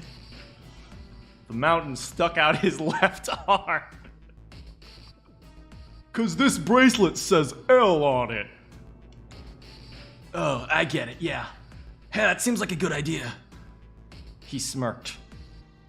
Alright, I'm gonna be Santa. What the frick? I'm gonna be Santa. You know, the number Santa?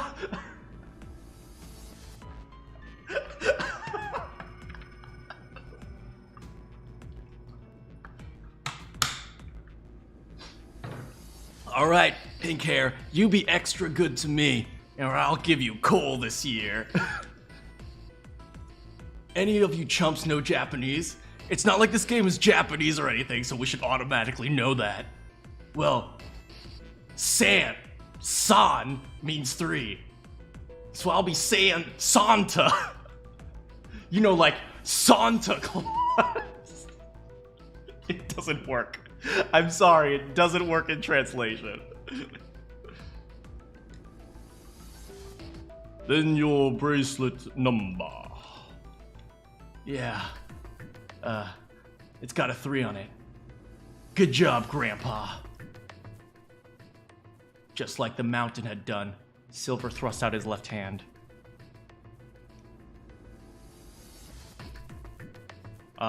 Sure enough, the face of the bracelet read 3. Very well, I go next, yes. My bracelet is 1. Give that. I think ace seem appropriate. I am so glad I named him Ace, because the only time... No, I named him Ace. I'm so glad that I gave this Ace guy the Japanese voice, because the only time I have ever heard someone say Ace is in sports manga or sports anime. I am, watashi wa ace da!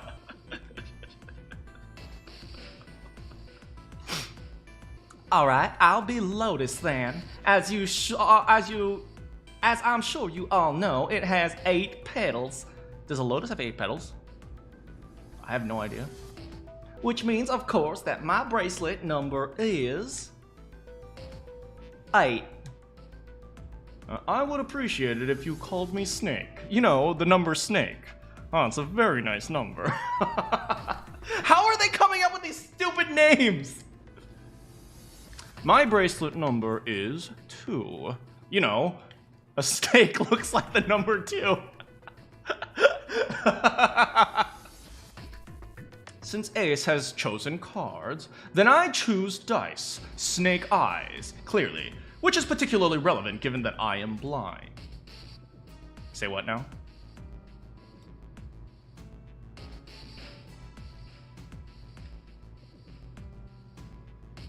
Cannot see.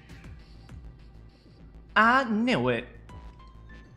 He kept his eyes closed during the entire ordeal, which suggested something strange. But to hear it said so casually, it was something of a surprise. Everyone seemed a little nervous at the prince's proclamation, but no one seemed to know how to react. Bro, just say, okay, moving on. Oh, me next? There was one person, however, who didn't seem to be surprised in the least. I was gonna ask how a bug has petals, but then I realized she said lotus, not locusts. The girl with pink hair. I want to be Clover.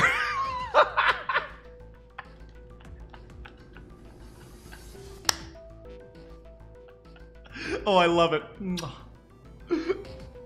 Oh my god, I want to be Clover. You know, like a 4-leaf clover. Good luck, right? I mean, boys, good luck getting with me. Looking almost bored, she held out her left hand. The face of her bracelet showed the number 4. Her hands are freaking tiny. Oh my god, that watch is larger than her entire hand. How is that possible? Freaking... She has like itty bitty hands. They'd come around to Junpei. He held out his bracelet. All right, my number's 5. So my code name is gonna be... why have one? It's not like there's any point to it now. The dancer cut him off in mid-sentence. I promise you I can read. I mean, we all know your name already. You're Junpei. Oh. They all nodded. Akane stepped forward, nervously. And you should all call me by my name too. Because, I mean, it doesn't seem... It doesn't seem fair to Jumpy. Jumpy. You're thinking it's not cool for you to hide your name after you told us his, huh? Nah, let's just leave him out. Akane fidgeted awkwardly. Junpei decided he had to do something. What's your bracelet number? It's 6. She hesitated for a moment, then held out her left hand. As she claimed, the bracelet's face showed a 6. Junpei looked at it for a moment and thought, all right, why don't we call you June? June! 6月だ. Yeah, you know, it's like the 6th month of every year. So, you're June. Jumpy. Akane kneaded her hands and looked... How do you knead your hands? Like an evil mastermind? He fell for the bait! And looked up at Junpei, uncertain. He smelled back at her. He smiled back at her, reassuring. Junpei, I know you're a simp, but not now. Not now, okay? Are you good with that? Yeah. She thought about it for a few more minutes, then seemed to come to a decision and gave Junpei a small nod. Okay then. Their names decided. Junpei ran over them quickly in his head. I just read, their names decided. Junpei ran over them. I'm sorry. The prose in this game is a little bit strange sometimes. Junpei ran over them quickly in his head. So this is how everyone breaks down. 1 is is. 2 is snake. 3 is Santa. 4 is a clover. 5 is, well, me. 6 is June. 7 is 7. Ugh. 8 is Lotus. Thank you. That means 8 of us have already revealed our bracelet numbers. The only one left is that glasses guy. Oh, I forgot about this guy. Hair with like a bird's nest. Hey, you haven't said a word so far, have you? His skin was pale, his breathing was heavy, and he was soaked with sweat. His behavior seemed very suspicious, or perhaps simply emotionally unstable. It was difficult to tell. Whatever the case, it seemed clear that he only had a fingertip's worth of grip on his sanity. The girl with pink hair, Clover, walked up to him slowly. She put her hands on her hips and eyed him suspiciously. What number are you? He didn't answer. His bloodshot eyes twitched from person to person, and his breath came in hot pants. What? His breath came in hot pants? His breath came in hot pants. Wait, hold on. Oh! Oh! Oh! It's like, not his breath came in hot pants.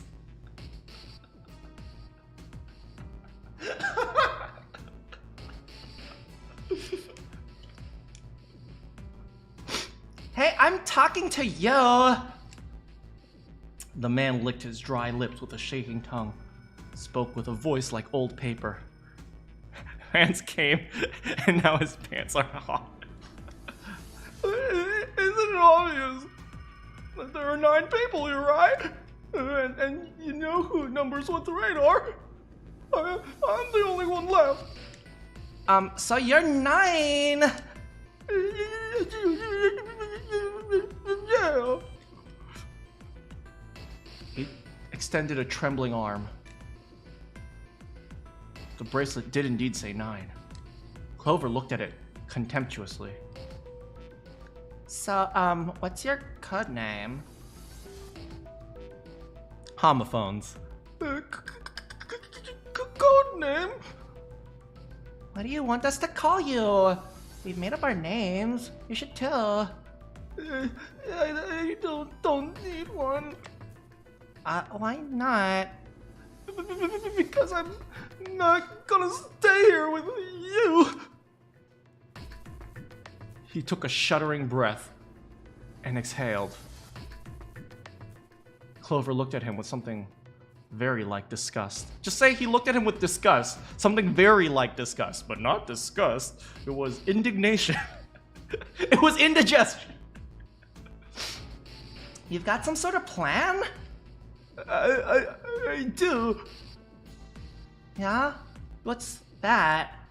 You sure you want to know? Yes? Alright. Let me show you. I'm gonna do this. Ah! Oh, no, don't you dare! Oh, you get your dirty, filthy hands off of her! By the time they realized what he was doing, it was too late to stop him. The man's body moved like a snake's. Actually, I'm Snake. That man is not Snake. In the blink of an eye, he had slid around behind her and wrapped his arm around her waist. Hey, what the hell do you think you're doing? Santa, leapt forward towards Clover and the 9th man. He was halfway there when... Stay back! Suddenly, the man's hand dove into his pocket.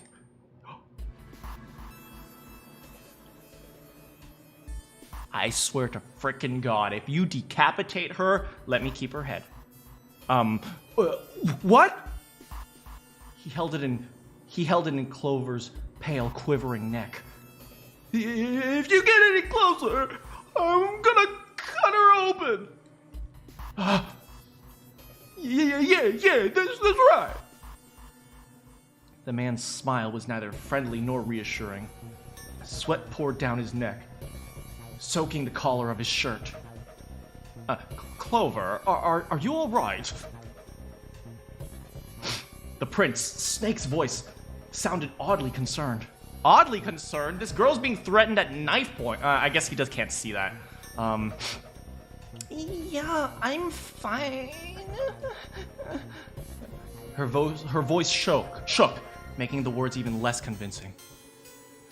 What the hell are you trying to do? I told you, this isn't my plan. What are you gonna do to her, you sick son of a bitch? Don't worry, I'm not gonna do anything to her. If she just does what I tell her to do. He started to move backwards slowly, keeping his grip on Clover. Slowly? That's right. Just follow me. Keeping their distance, Junpei and the others followed. Eventually, the man reached a wall. He gave a start as his back touched it, then glanced around quickly and spoke. Here, verify. Huh? The left. Look on your left. Do you see the device coming on the wall? Place your hand on the scanner panel, the round part. What if I don't? The man's nostrils flared and he looked like he was about to choke. Are you an idiot? What do you think? What do you think? I can slit her throat right now. I'll kill you if I have to. All I need is your bracelet after all. Just do it! Do it now! He pressed the knife against Clover's neck hard. Okay, I'll do it. Slowly, she stretched her left hand toward the device.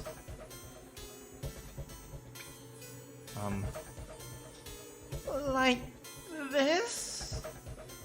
Her back was to it, and she had to feel around for a moment before she found the circular plant panel. It made a cold electric noise, and on display above her hand, an asterisk appeared. Hey, that's just like in our room. So, that's how it works. He called that round part of the device the scanner panel. If we put our left hand on it, our bracelet number gets entered into the... Oh, wait, so man number 9 definitely knows things that we don't.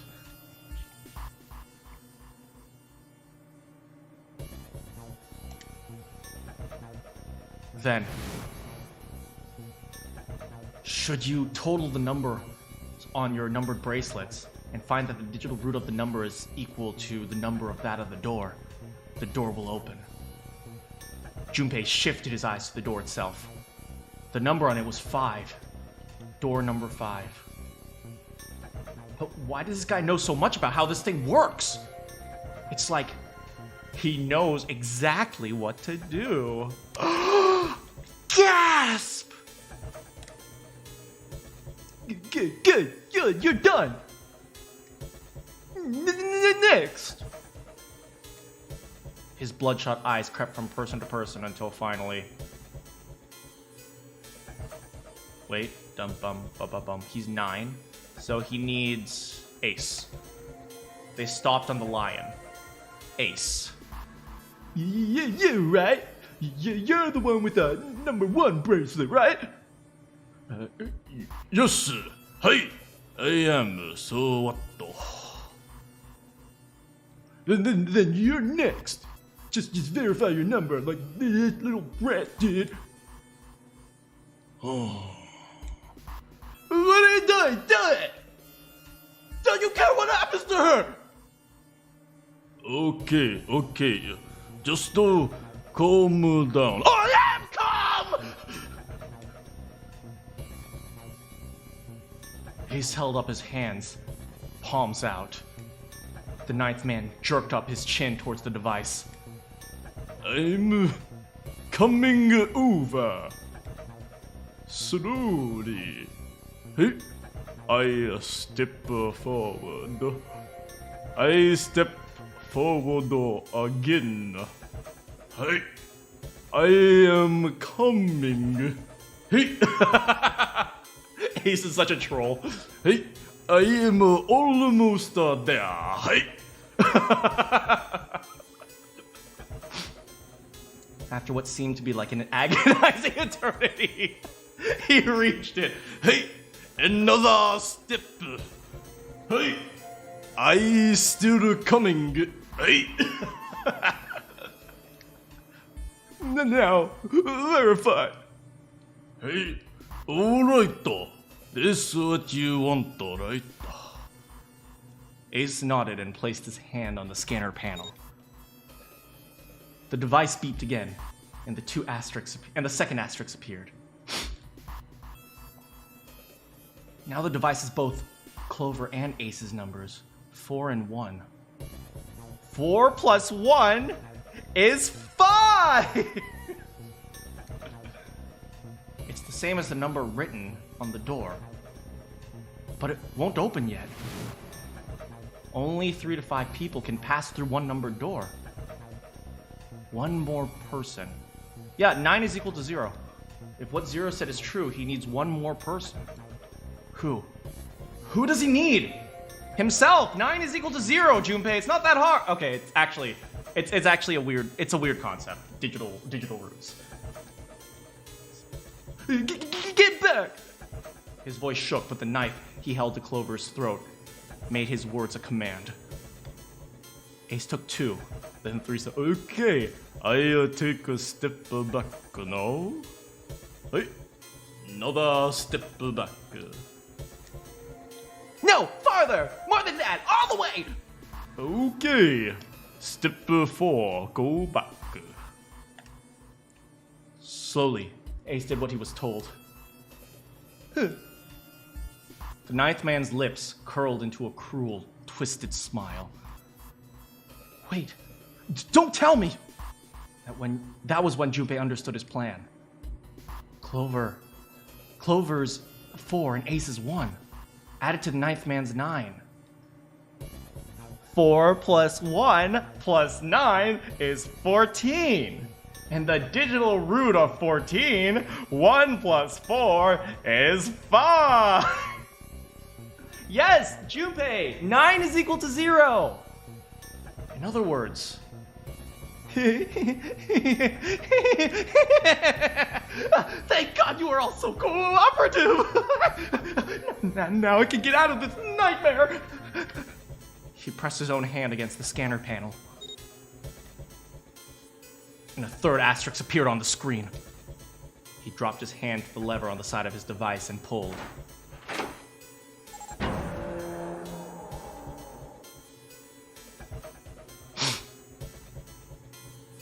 The door opened with a heavy, metallic groan. The door opened with a heavy, metallic groan. Good. I don't need you anymore. He let go of Clover. Wait! Junpei leapt toward the ninth man, but he wasn't fast enough. Here, she's all yours! The man shoved Clover.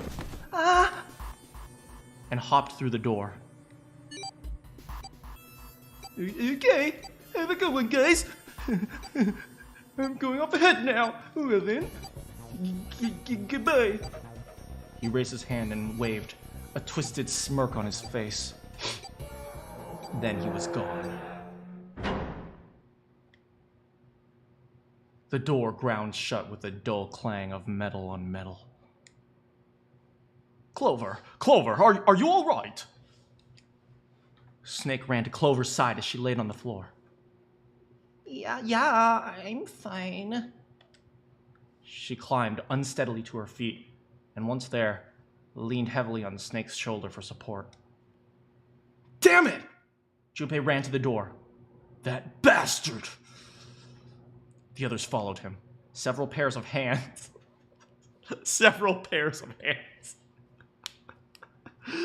Grabbed hold of the handles and pulled. Ugh in Japanese.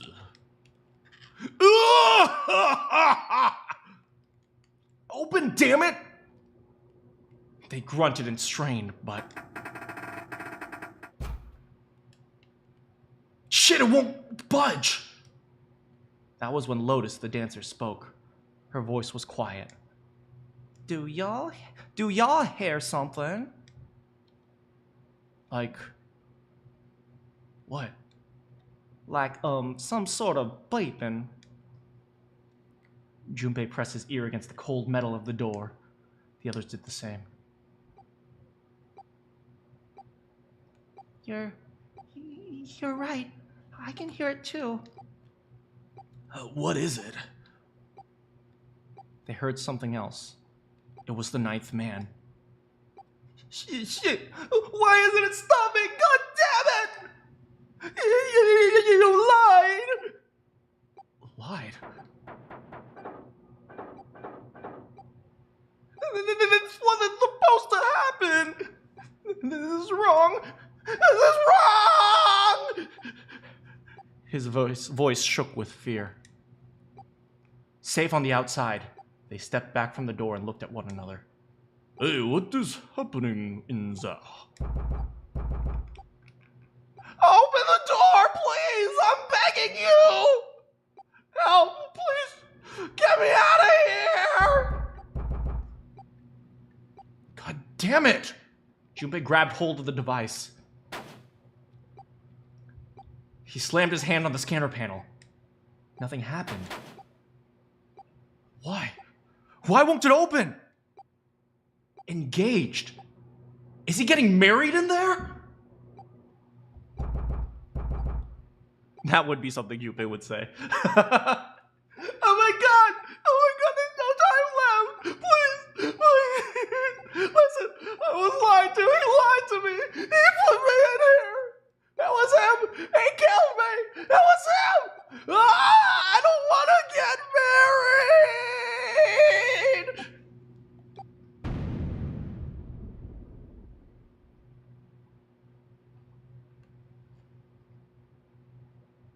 then that is why you should stay single.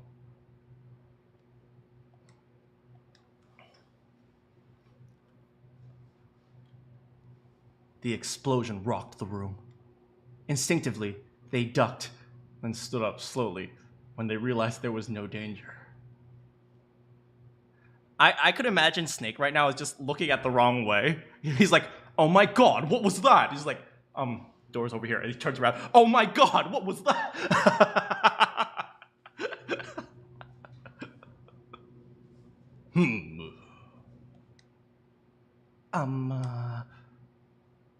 No one spoke.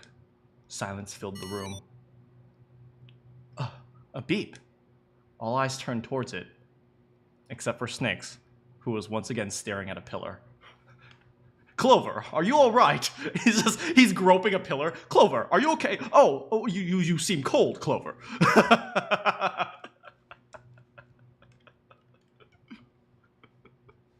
Did that thing just make a sound?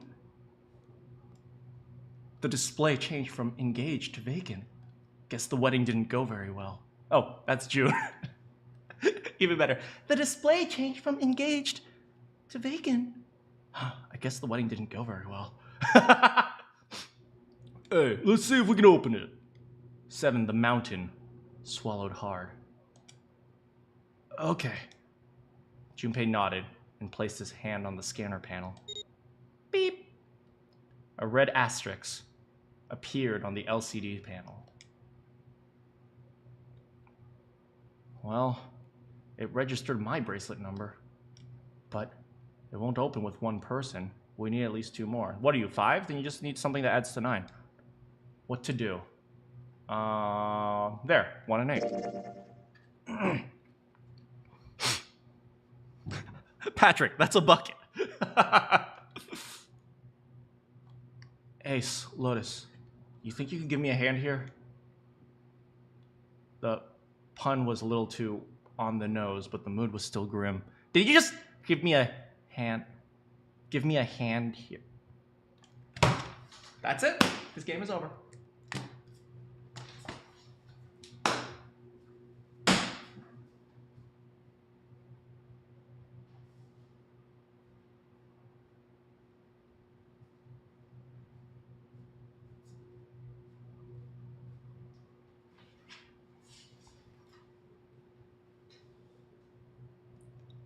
I went from loving how stupid this game is to loving how stupid this game is, except their puns, which I hate it.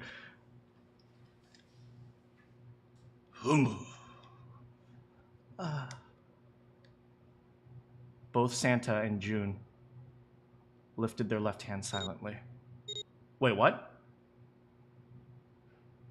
Both Santa and June lifted their left... I think that's a typo. Both Ace and Lotus lifted their left hand silently. He verified, and she followed suit. 5 + 1 + 8 is 14. The digital root of 14, 1 + 4, is 5. This should do it. Now, we just need to pull the lever on the side. Are you guys ready? I'm gonna open it. Junpei grabbed the lever and looked back over his shoulder. They stiffened and nodded. Junpei nodded back and set his mouth in a grim line. Then he slowly lowered the lever. I gently opened the door.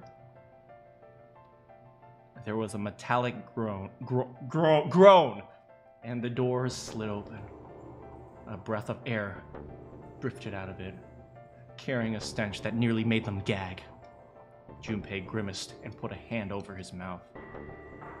Oh my god.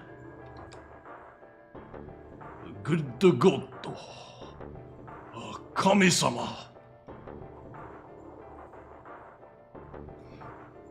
Ace and Lotus shuddered. 7 grunted.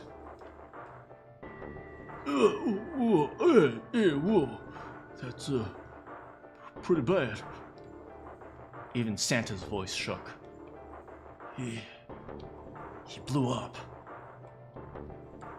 It appeared that Santa was right. The hallway on the other side of the door was splattered with chunks of torn flesh and dark red blood.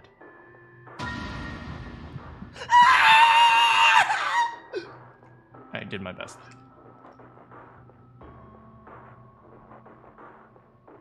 The shriek echoed across the room. It had come from June. Then her strength left her, and she dropped.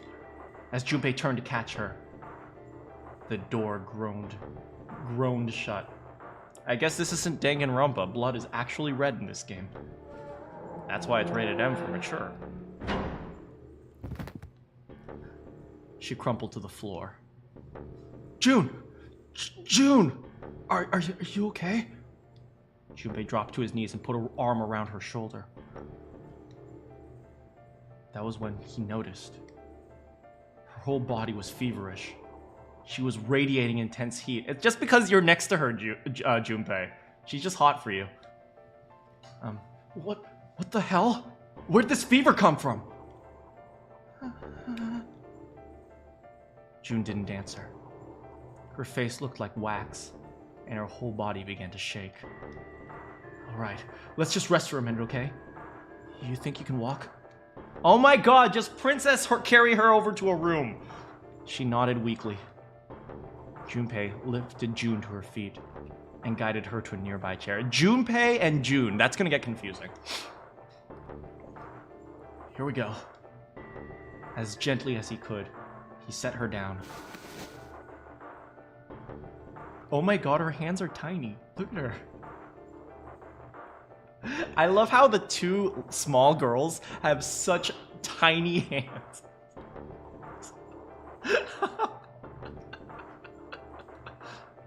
How are you? Are you feeling all right? She nodded, and as she did, a single huge tear rolled down the side of her face. Why did this happen?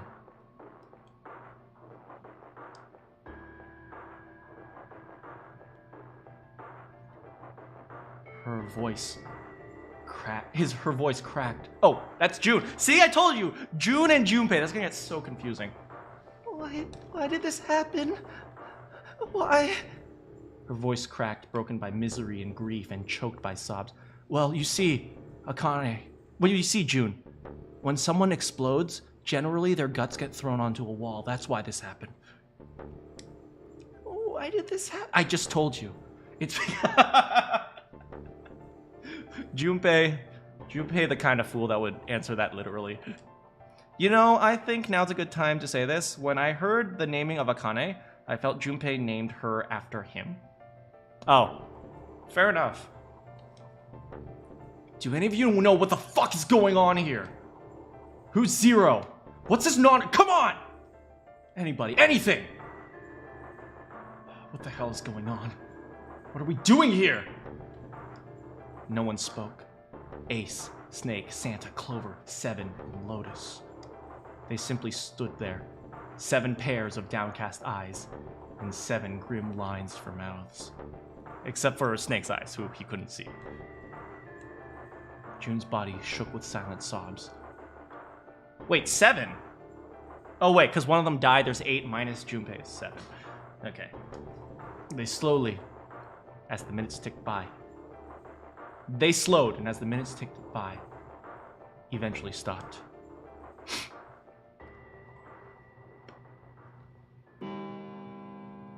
Then suddenly, in the cold, heavy silence that had enveloped them like a thick fog, a bell began to ring. The clock in the central hall. 7, 8, 9, 10. It's been an hour and we have gotten nothing done. They're gonna die. They're gonna die. It's over. It's over. It's over. At least in Danganronpa, they didn't have a freaking time limit. Because you know if they had a time limit, they would all be dead. Okay? They'd just all be gone. Oh my god. Also, hello, Penguin. I didn't say hi to you. I'm not sure I said hi to Ansaman either. So, hi, Ansaman. And I'm pretty sure I said hi to Kemjo, but just in case, hi, Kemjo. And and then on the 10th ring it stopped. The sound of the bell faded into silence. Hey, look, he took off his beanie. Dang. Bro, 7 looks like he's been in some scraps. Look at those scars, bruh. はい。10時だ。Hey, what does that mean, Ace? 天皇クロック。Hey, Ace, Yes. why are we all Japanese, but you're the only one that has a Japanese accent? Don't know. Another mystery. That means it's been an hour since Zero's little announcement. 7's deep voice echoed across the room. Fuck! I've had enough of this crap! Santa leapt to his feet, his fists clenched. How long are we gonna pussyfoot around like that? Whoa! Whoa, geez, Santa. We've only got 8 hours left until this time limit Zero was going on about is up. Let's get going already! Go! Santa's outburst fell on deaf ears. No one seemed to agree with him. They stared back at him, their eyes blank and their faces tired. Finally, Lotus spoke. No, I refuse. I'm not gonna end up like him. Him? You mean the 9th man? Of course, who else? In his mind's eye, Junpei saw the corpse again. Blood. Blood and pieces of flesh. You watch yourself, Lotus. I'm going to give you a lump of coal this year. The dark reddish black pool of blood. Scattered pieces of flesh. Organs strewn across the floor like blossoming of a grotesque flower. Pieces of fat, orange and yellow, globules dripping slowly, viscous as they drip upon the floor. The explosion that had torn through his body had been powerful. That's no way for a person to die. The 9th man's neck had been twisted at an odd angle. Junpei suspected the detonation had thrown him against the wall. Half of his face was crushed. The other half wasn't all that attractive to begin with anyway. Most of his abdomen had been emptied, either by the explosion or the fact that he crapped himself before he exploded. He had landed on his back. Stark white ribs jutted up out of his chest, like the legs of some sort of macabre crab. Junpei felt something flip in his stomach. At least it was painless. It was probably pretty painful for like 2 seconds. I think he just screwed up. His eyebrows went up and Santa continued. He probably set off some sort of trap and that killed him. I'm not gonna screw up like that. I'm getting out of here.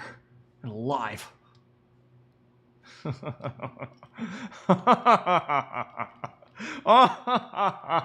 I am laughing in British.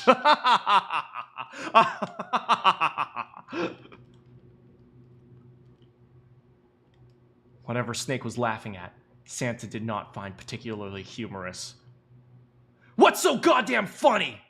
You want to end up on the naughty list? Oh, my apologies. You were just so very confident. I couldn't help myself. What the fuck, man? I think you've mistaken the situation. Huh? The 9th man's death. It had nothing to do with a trap, or at least not the sort of trap that you imagine it did. Then, he broke one of Zero's rules. That is why he died. Quite simple if you think about it. You still don't... Oh, right. How about you take a moment and think back to what Zero said? Specifically, what he said about the number of people. He said only 3 to 5 people can pass through one numbered door, right? And after that, you've forgotten the relevant part. What did Zero say? Huh? Santa furrowed his brow in thought. Junpei thought back. Zero said that everyone who verified had to go through, but Junpei's an idiot. All those who enter must leave, and all those who enter must participate, right? Or contribute. I was thinking something like that. Whatever it was, it means that groups of less than 3 or more than 5 can't go through. That is correct. A gold star for you, Junpei. Okay, don't patronize me.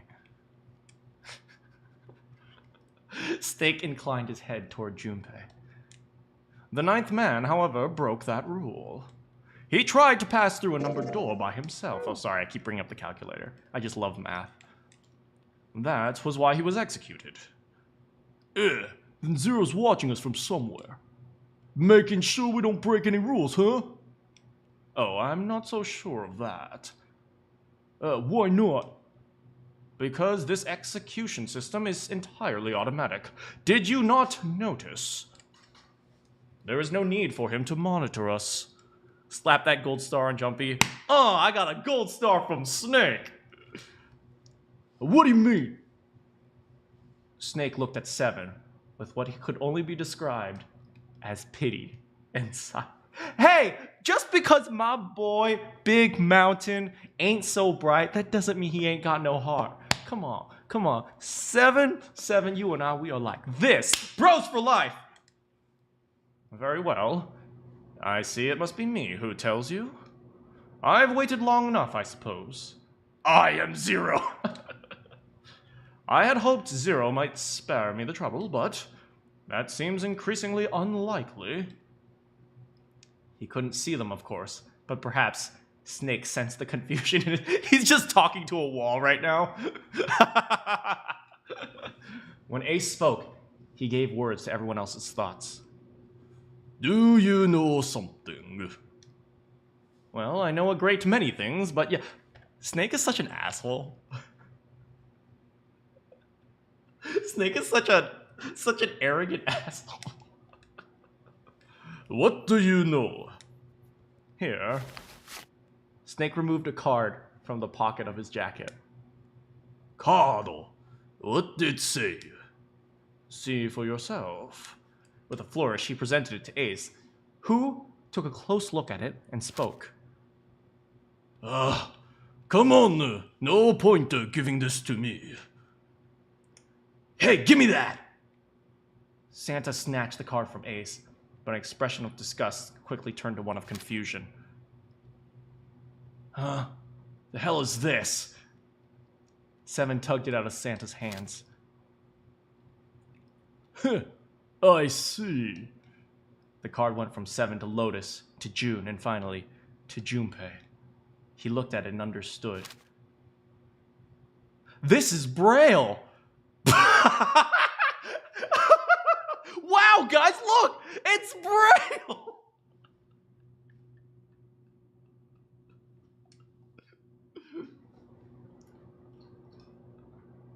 I can read a little bit of Braille, but it would take me forever to read that. Braille, the written language of the blind. The card was covered in small, embossed bumps. Junpei could recognize it, but he certainly couldn't read it. Sorry, guys.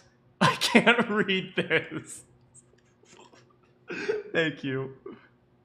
Here, have it back. Junpei handed the card back to Snake, who nodded with a small smirk. Snake is such an asshole, I swear to God. I thought I would like him because he seemed like Edgeworth. I hope he dies first. Okay, that was fun. So what's so important about this car? About that there car? I found it in my pocket. Oh my fuck, Snake. Chill out. Well, 9 did die first. I hope he dies second. I can only assume it is a message from Zero. From Zero. A message. What does it say? Suddenly, everyone was crowding around Snake, desperate to hear what the message said. Santa especially looked as if he were about to grab hold of Snake and shake the answers from him. Snake raised his hand. Calm down now. There is no need to panic. You don't need to force me. I'll read it. Junpei swallowed hard and waited for him to start. He was not the only one. Presently, Snake began to read, his voice calm. His fingers glided over the tiny bumps as he spoke. Bracelet number 2. Since you are not blessed with sight, I shall bless you, and only you, with information. I shall tell you the function of the red, and the dead, and the bracelet.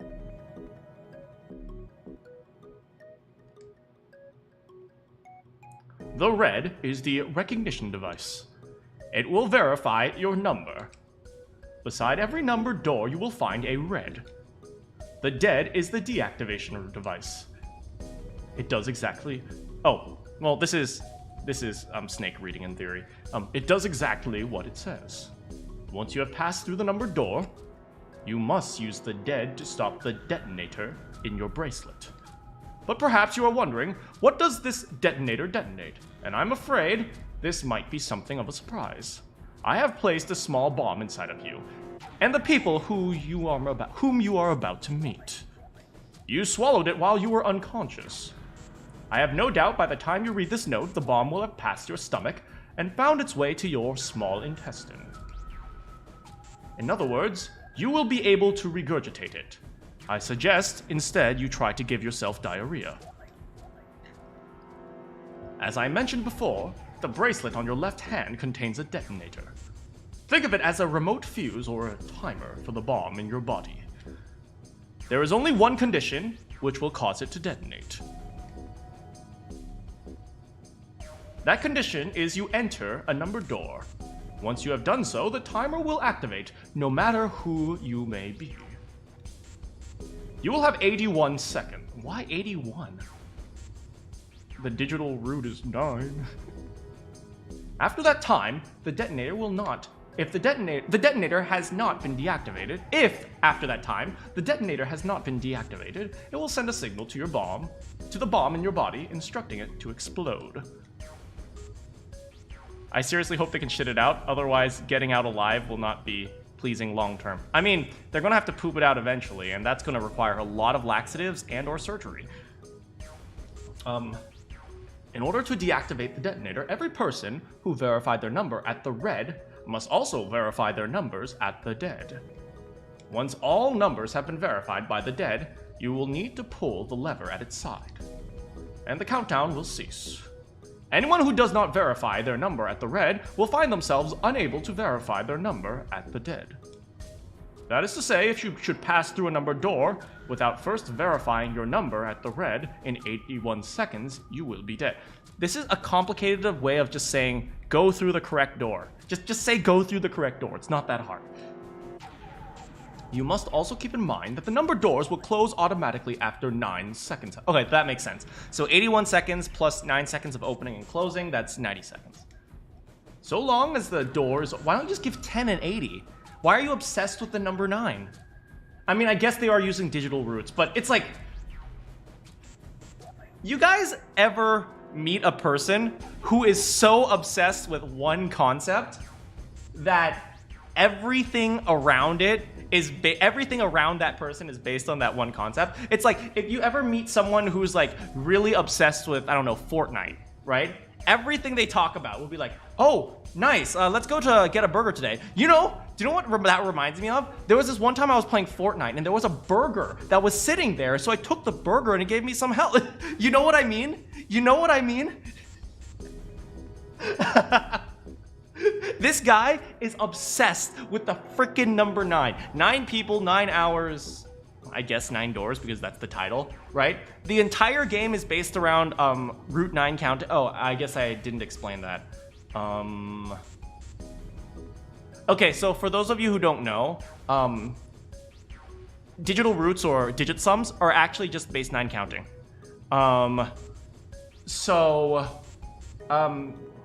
Essentially, that's why I said 9 is equal to 0, because when you add 9 to any number, the digital root stays the same. That's why I said 9 is equal to 0, because when you, oh wait, try it for any single number. Add 9 to any single number. The digital root will stay the same. That's why when I say 9 is equal to 0, adding 9 to a number doesn't change it. So that's why it's very, very, very, he's very obsessed with the number 9. Base 9 or nonary. Oh, it's the Nonary game. That makes sense. Oh, that makes sense. Yeah, it's base 9 counting. The digital root is just base 9 counting. It's actually, there's a lot of tricky stuff that comes with digital roots, which is why, what was it, at the beginning? I think at the beginning in the first escape room, I'm not sure how many of you guys saw it, but I was able to do that digital root really quickly because, what is it? I said something like, wait, what was it? 6, 7, 8 is 3. They told us that, right? So in order to go from 3 to 5, you have to add 2, right? But since 9 is the same as 0, I can add 2, or I can add 2 plus 9, or I can add 2 minus 9. So that's why I said adding 2 is the same as subtracting 7, because I said 3 plus 2 is the same as 3 plus 2 minus 9, which is the same as 3 minus 7. Are we just doing math? I mean, probably. Which door did 9 go by? I don't know. But I also will say how convenient it is that the person who died first is the person with the number 9 bracelet, which is the most useless bracelet, because adding them to any group doesn't change the sum. And it just so happens that the first 2 doors we see are the door number 4 and the door number 5, who add to 9, and it just so happens that all of our digital root going from 1 to 9 also is the number 9. It's like, huh, how convenient is that? Yeah, if you add 1 through 8, the digital root is 9, which is 0, which is why you can separate from 4 to 5. And obviously that's why the writer made the number 9 guy die first, because it makes it easy for us to separate into 4 and 5 evenly. Anyway, that's just a little bit of math for you. Sir, this is a Wendy. So I suspect this is going to come up a lot in this game.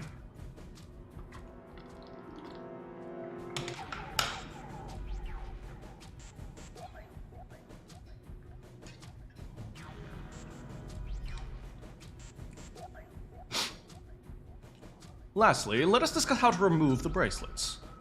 There are only 2 ways to do so. 1, you escape from the ship. 2, your heart rate reaches 0. Can we just stick a piece of paper into the watch? Just stick like a piece of aluminum foil around the watch, like under the watch. You guys know that, right? You stick something under the watch, and then it can't regulate your heart. Just do that. In other words, once the bracelet is taken outside the confines of the ship, or it detects that the wearer's heartbeat has fallen to 0, it will shut down automatically. There is no other way to remove your bracelet. If you attempt to force it off or disable the detonator, the bomb within you will immediately explode. Why not just EMP because we don't have an EMP. We are trapped in a ship with no cell phones. Clover must be freaking devastated because she hasn't posted on Instagram for at least 2 hours. This is all the information which I can impart to you. How you choose to use it is for you to decide. Where would they get aluminum? You don't need aluminum, just a piece of paper. Just take this card, see if you can slip it through. If used wisely, you can eliminate those who might be a danger to you. For a time, you would be able to control your fate. I wish you the best of luck. Just use paper. Snake finished reading and carefully returned the card to his pocket. So it's saying only those who verify their numbers at the red can pass through the numbered doors. Teams can't add or subtract people after they're scanned in. The reds, deads, and bracelets enforce the rules. They're judge, jury, and just go through the right door, guys. It's not that hard. Come on. Come on.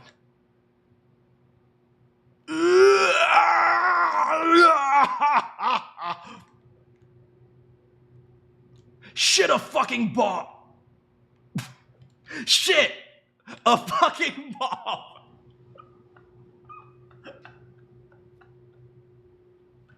I'm sorry. Is this game canonically related to Red Dead? I have no idea. Shit! A fucking bomb! Come out! Come out, damn it!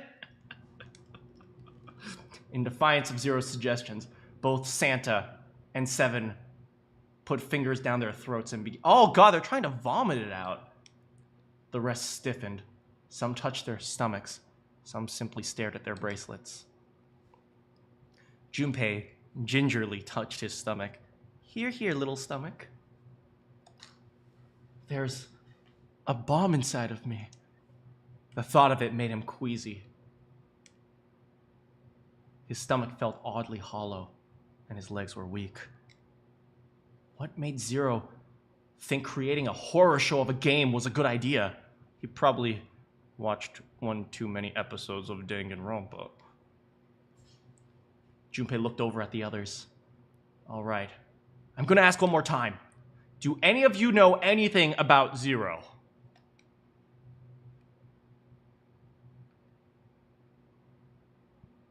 They were all silent, each person waiting to hear what the other would say.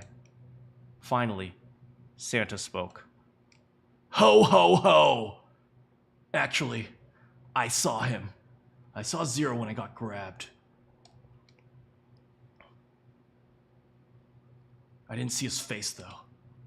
Son of a bitch was wearing some sort of gas mask.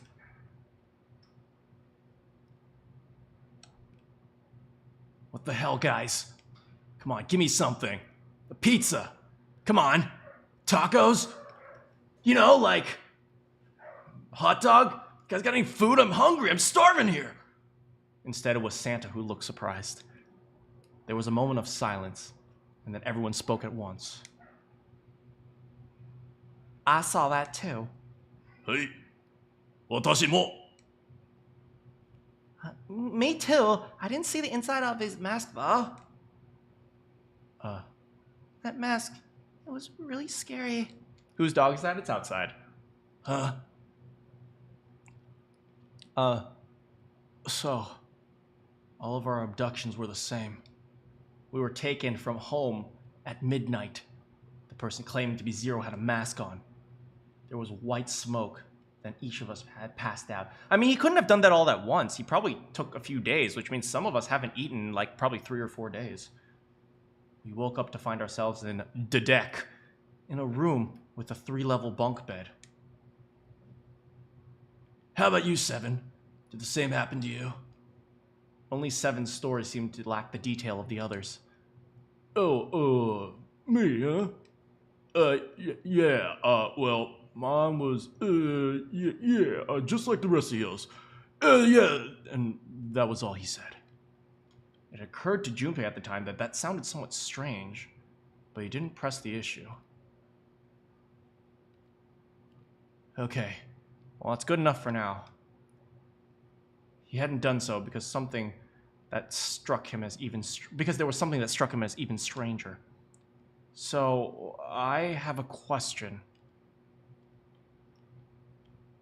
And that was the mystery of the relationship between Snake and Clover.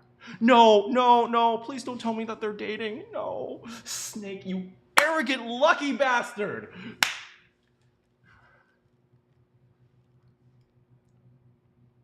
Which would explain why Junpei would look like he hadn't eaten. Yeah, that's actually a really good point. Snake and Clover, you were both kidnapped from the same room and you woke up together. Junpei looked at them thoughtfully. So, what's the deal with the two of you anyway? It was Clover that answered. Clearly, she felt like she had nothing to hide. We're siblings! Oh, thank God. Wait, what? Her and him? What? How did that happen? Dang. Okay, clearly, I think it was the dad who was the straight, clean-cut guy, and it was the mom who was wild, which created Clover's hair.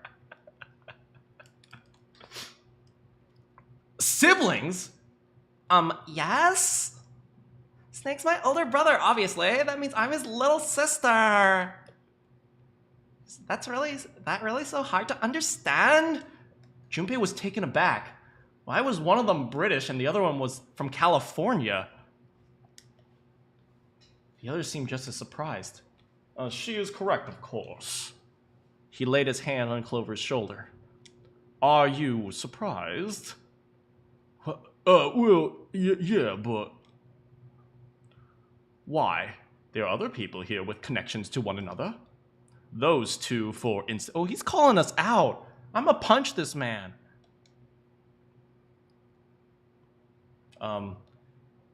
Snake pointed at June and Junpei.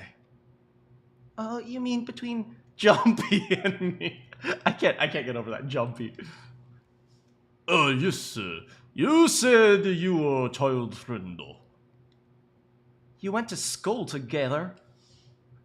Yeah. June glanced at Junpei, uncomfortable with the sudden attention. Well, yeah. Junpei felt somewhat nervous as he tried to scratch his head as casually as possible. Wait, Lion's hair is white, and I don't think it's because he's old? Is it because he uses touch of gray by men? What? Why?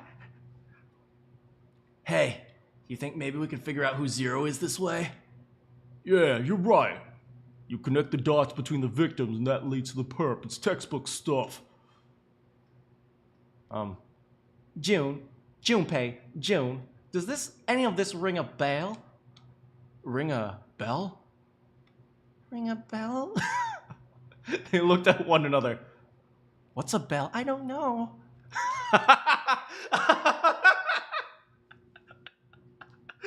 I hate them. They're so stupid. I'm telling you, Jude and Junpei, they were made for each other. Their stupidity is just like, it's just perfect together. And like it was staged, they both tilted their necks at the same time. Well, perhaps you went to school with the son of a multimillionaire.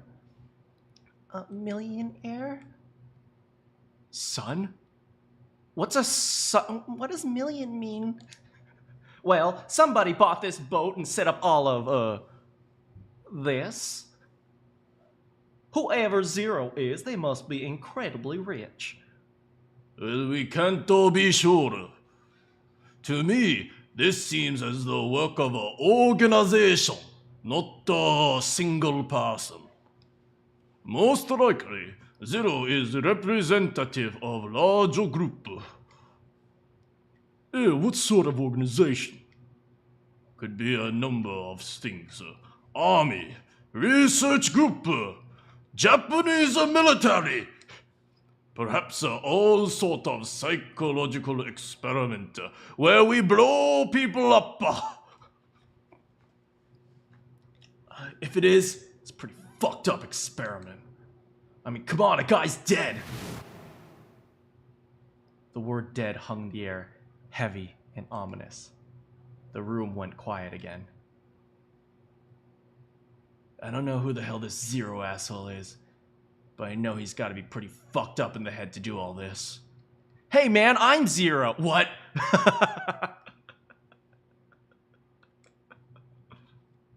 If this was all one guy, he's gotta have some serious issues.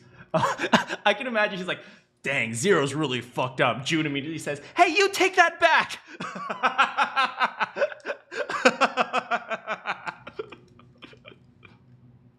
Even with the specter of death hanging over him, their discussions continued for some time. You've got to be kidding me. 1 hour and 30 minutes, we have literally done nothing. Oh my frick. I need to go to the bathroom. I hope we get to another escape room by the end of this. You guys are idiots. They are not escaping. Oh my god, they are all dead. I will be right back. God frickin' damn it.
Hello, everyone.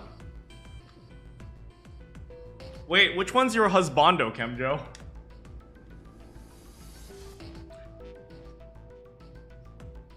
I thought we finished that topic. Hello, I'm back. But now what should we do? We should talk it through. Oh my god. Enough. All we're doing is talking!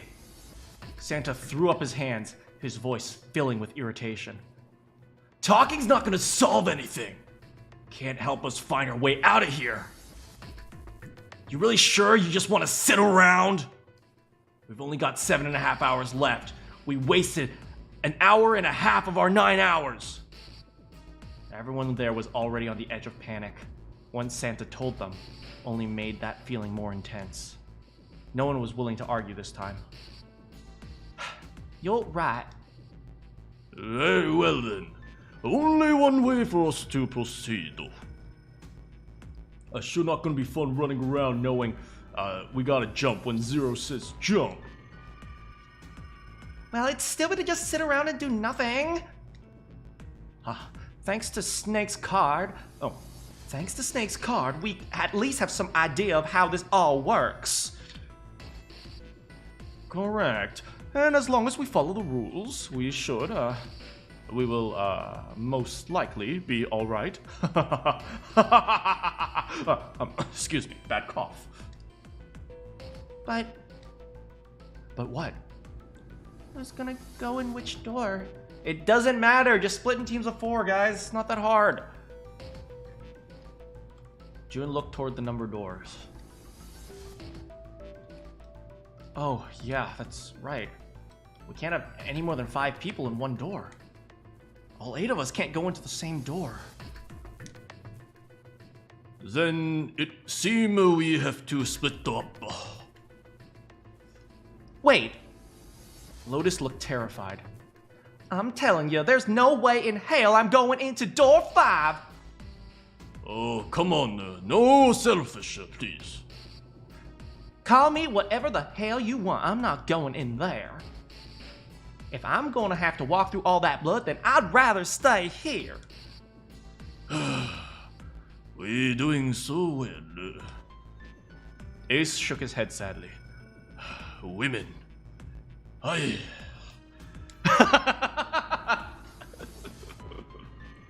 Sorry, but I ain't going there either. Someone else can go in door 5. Santa, not you too. Hey man, I just bought these shoes, and they're white. If you think I'm getting some creepy dude's blood all over them, you got another thing's coming. That was the last straw. What the hell, man? Weren't you the one who kept saying we should get going? Yes, so. Doesn't mean I wanted to go into the door 5. Oh, Kami-sama! There was an awkward silence. Finally, 7 spoke. Fine, I'll go in door 5. I can't go in there alone, though. Anyone else willing to come with me? There was another long silence. This time, Snake was the one to break it. I'll go, I can't see the blood anyway. I'll just imagine that it's mud or something. What? Don't worry, you'll be fine. We may part now, but I'm certain we'll meet up again later. How do you know that? Because I do. That's not an answer! If you're going, I'm going too. I'm going into door 5. What am I going to do with you? You see, it's red anyway, and my hair is red, so even if I get blood on it, no one would know. There's nothing you have to do. If I join, problem solved. 7 is 7, Snake is 2. If you add Clover... Oh, I should read the numbers in Japanese just to give Ace a little bit of that Japanese flair. 7 is Shichi, Snake 2. If you add Clover's 4 and my 1, digital root is 5. 7 plus 2 plus 4 plus 1 is 14. The digital root of 14, 1 plus 4 is 5. Oh my god, that jump was adorable. Did you see? Oh my god. Oh, I am falling in love. Junpei, ditch June, ditch Akane. She is not for you. She is a whiny little bee. You with Clover now, okay? Oh, it works perfectly.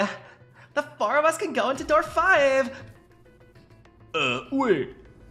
What about the other 4? What's their digital route gonna be? It's gonna be 5, it's fine. Or, sorry, it's gonna be 4, it's fine.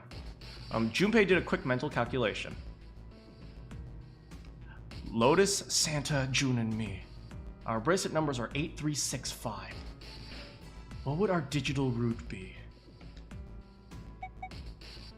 Wait, what is it? The ninth man went into door 5, right? Yeah.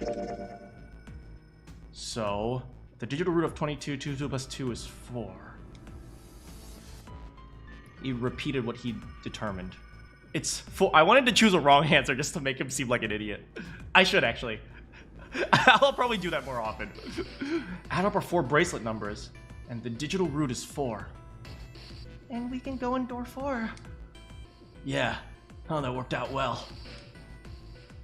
How lucky that it just so happened the person who died first was the man with the 9 on this bracelet, and these numbers happen to add to 9, and it just so happens that the digital root of 1 through 9 is 9, and subtract 9 and it's still 9. Oh my god, it's almost as if the writer set this up or something. So team assignments will be like this. Junpei, oh no, sorry. 7, Snake, Clover, and Ace. They would go through door 5. Lotus, Santa, June, and me will go through door 4. Are those really the teams I want? Beyond door 4 is what remains of the 9th man. I never want to see that thing again, but something's telling me it'd be a good idea to examine the corpse, even just a little closer. Of course, if I went through door 5, I wouldn't be going with Lotus and Santa. We want to go with Lotus, but we also want to go with Clover. Dang it! They're on opposite teams! Lotus, Clover. Lotus, Clover. I don't know. I don't know.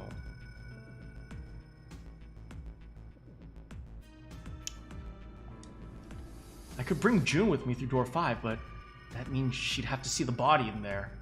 I don't want to put her through that. Junpei was torn. Should I stay silent and go through door 4? Or should I stop them and insist on door 5? As he turned his options over and over in his mind, Ace spoke up. Alright. Seem we reach a conclusion. We go! He began to walk towards door 5. I go through door 5. Clover and Snake followed with 7 a short distance behind. We're over there too, right, Snake? The door's not going anywhere. Slow down. He starts walking in the opposite direction.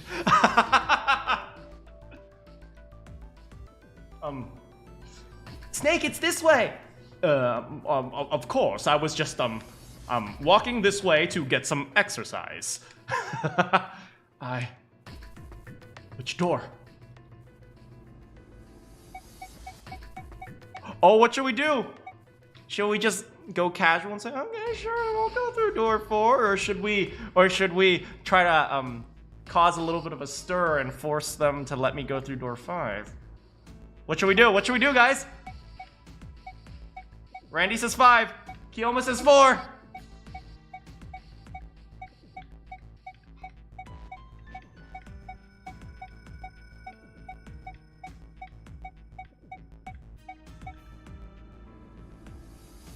Do what your heart... That's not a vote!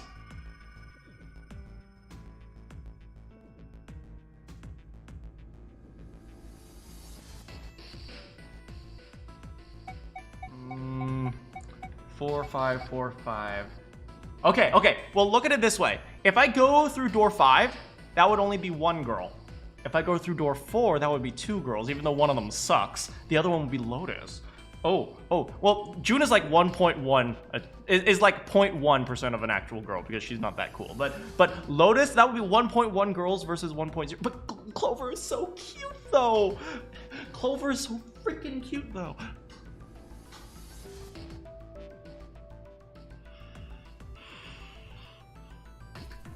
Okay, we're gonna take it chill. We're just gonna go, okay, yeah, sure, door four, whatever. Door 4 would be fine. I'll go through the door with Lotus and Santa and June. There's nothing to worry about. Because we got my bro 7 over there. 7's got this. Don't worry, 7's got through this. Right? I just need to stay by her side. We're not doing this for her. We're doing this for Lotus. June. Akane Kurashiki. Don't worry. Apparently you played through this game multiple times, and we'll go through 5 next time. This should be fine. There's no problem this way. I should see the other 4 off. He made no shows of affection, but Junpei saw her as something more than a friend from his childhood.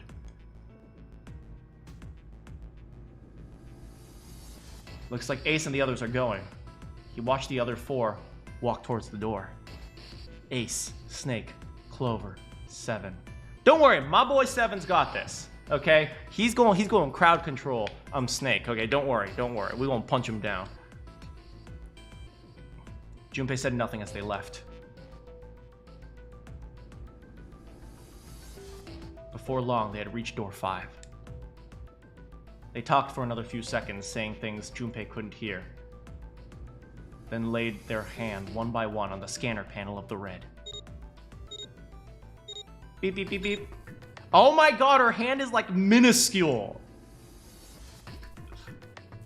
Hey, no. Ace grabbed the lever, his face tight with determination. He turned over his shoulder to look at Junpei and his companions. Hey! Matta! Be careful.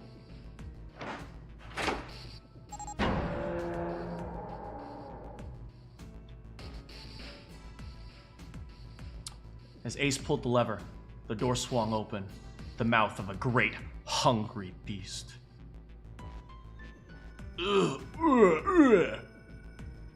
This is so horrible.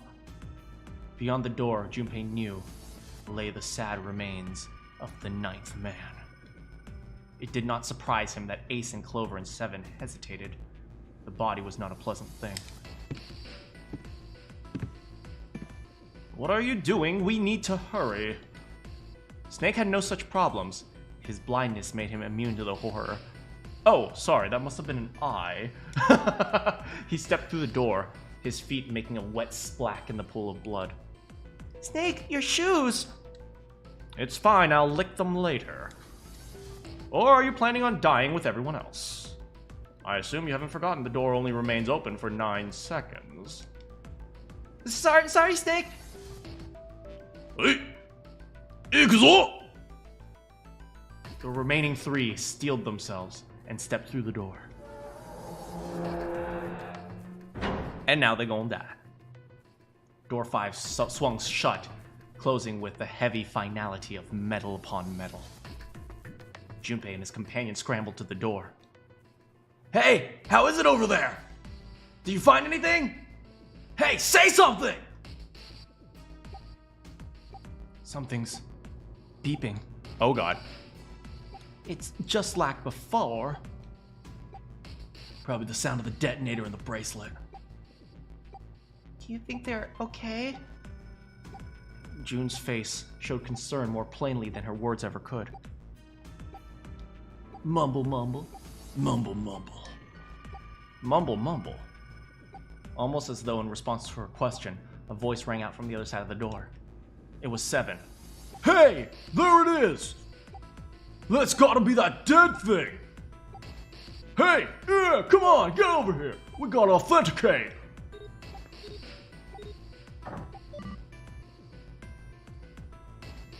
The beeping stopped.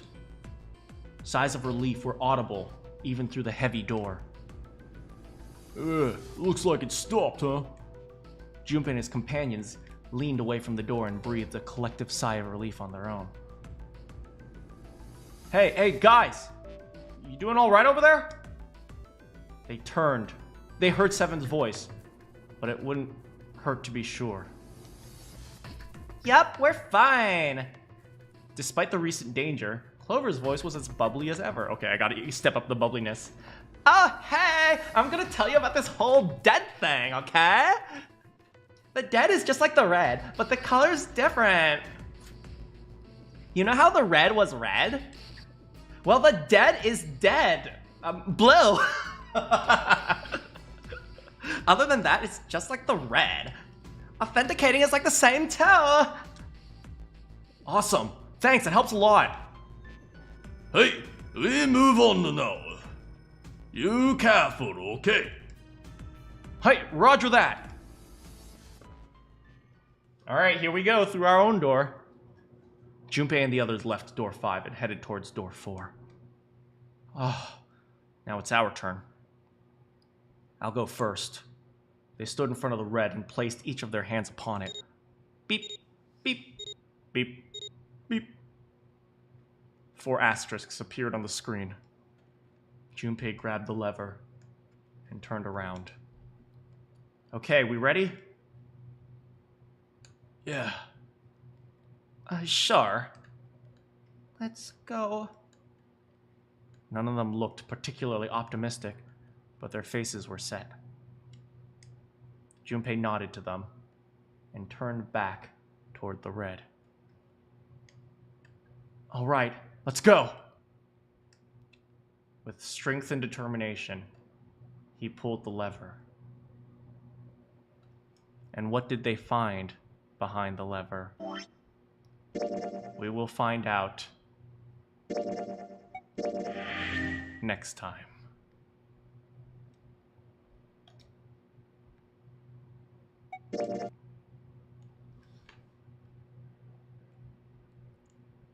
Well.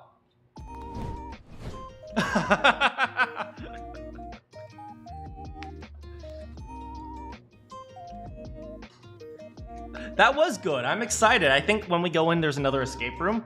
I mean, they had to set up a lot of exposition, and I understand it's the beginning of the game. But next time we play this, which will be in 2 days, we get to see more escape rooms. Hey, I did really well in the first escape room. I'm just saying. I solved it before Junpei drowned, which, I mean, gameplay-wise, he probably wouldn't have drowned. But real-life-wise, he probably would have drowned because he's a complete and utter buffoon, and I love it. Junpei and June were made for each other. Oh my freaking god. They're both such idiots. I love it. I love how stupid they are. Yeah, I just like how stupid these characters are. Buffoon, but he has some brain cells. I don't have a favorite character yet, if you're gonna ask that. Well, who is your favorite character, everyone? Clover's cute. Oh my Lotus. Oh my Lotus. What? June's an idiot. And you know me. If there's one thing that's attractive about a girl, it's stupidity. What? No, I'm kidding. 7 is my man. 7, I love 7. Hey, what you talking about? Hey, I'm walking here.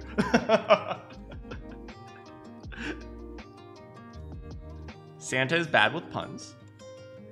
Indeed he is. He had to search for a pun in Japanese when he's speaking English. Think about that. Just think about it. Just think about it. Watch. He's gonna like make a pun about bringing kids presents at some point. He's gonna be like, huh, well, you think you're so hot, but I'm Santa. I bring presents. I'm really excited to see what types of puzzles the escape rooms will have. I think it'll be really, really interesting. The Protagger Santa, you like those two? They're all so stupid, which is something I like. Because let's be real here, they're not thinking straight. They're in a life or death situation, and they're like, what the heck are we supposed to do? They're deers in headlights right now. But they're doing their best. They're trying.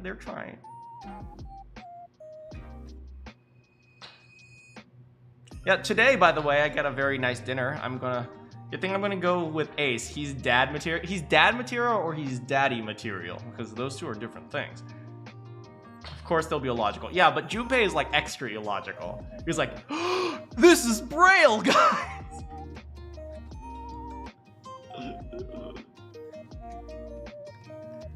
Clover is a heckin' bean. Clover is adorable.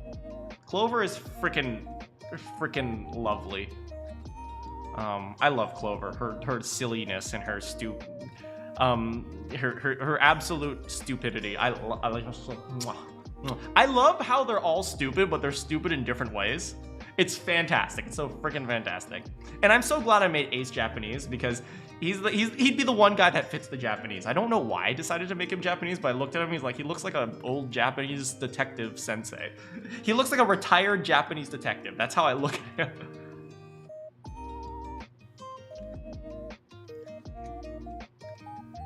No, this way he looks like a rundown, tired Japanese detective who's just like, he doesn't want to deal with this crap anymore. That's what he looks like. Hey, ikuzo. Like, have you guys ever watched Death Note? You guys remember Light Yagami? He reminds me of Light Yagami's dad. So Adachi, he reminds me of Adachi. Yes, exactly.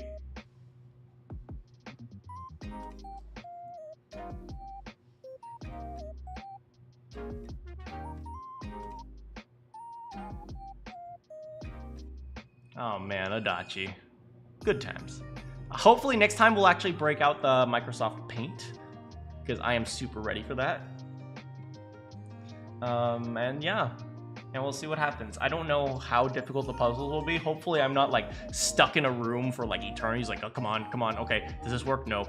Does this work? No. Does this work? No. Does this work? No. I've clicked on this 15 times. Why isn't it working? Yeah, I'm really excited to see what's inside the room. It's going to be fun. Why am I yawning? Yeah, but oh, I'm really excited for dinner today. Today I'm going to be making honey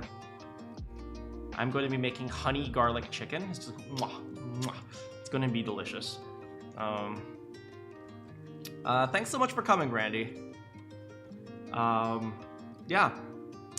And I did promise you guys I would end the streams a little bit earlier, because partially for me, because I need to make dinner, and partially for you guys, because I know you guys like to stay until the end, but also some of you have to sleep.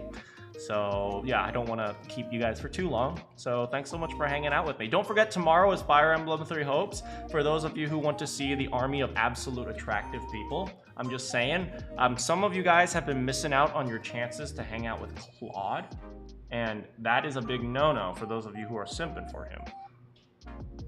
You are making a character design based on the concept of Steven Universe. I don't know anything about Steven Universe. Sorry, I can't help. But all I know is Steven Universe is kind of pudgy. He kind of has a belly. Boink. Yeah, so don't forget, Fire Emblem Three Hopes is going to be super fun. We're going to finally take on the Kingdom. The universe that we are in Fire Emblem Three Hopes is very strange. We made an alliance with the Empire, which is weird. Because, you know, in the previous game, we were allied. Well, we weren't allied, but we were kind of both fighting against the Empire. And now all of a sudden, we're making an alliance with the Empire. That is strange. So we're going to see what happens as we take on the Knights of Seiros and the Kingdom. So, yeah, I'll leave you guys there. I'm really looking forward to the next 999. We'll see what happens to these stupid characters. They're just absolute. I love them. So thanks so much for hanging out with me. Good morning, good afternoon, good evening, good night. You have any questions for me, and I'll see you all next time.